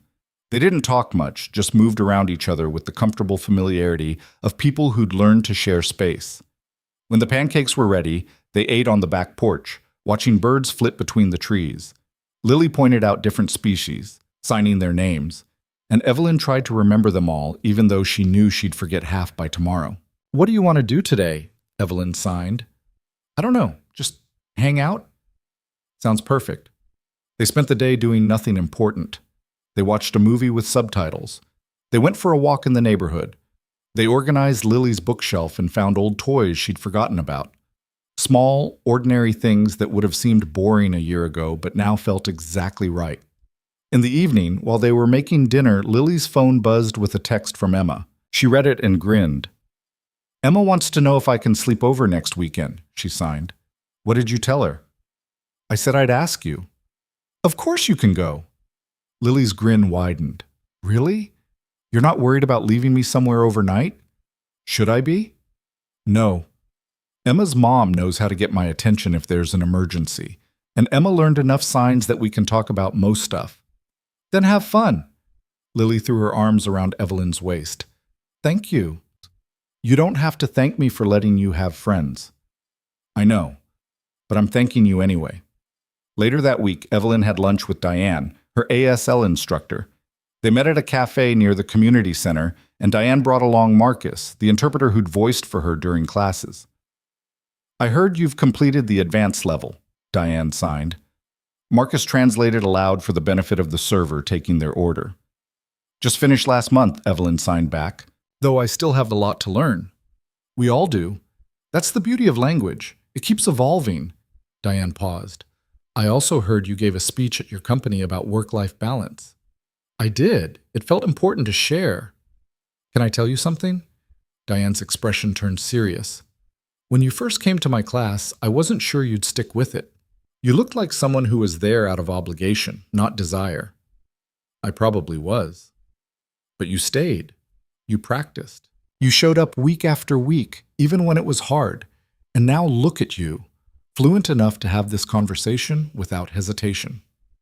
Evelyn glanced down at her hands, remembering how clumsy they'd felt in those early classes, how frustrating it had been to express simple thoughts, how many times she'd wanted to quit.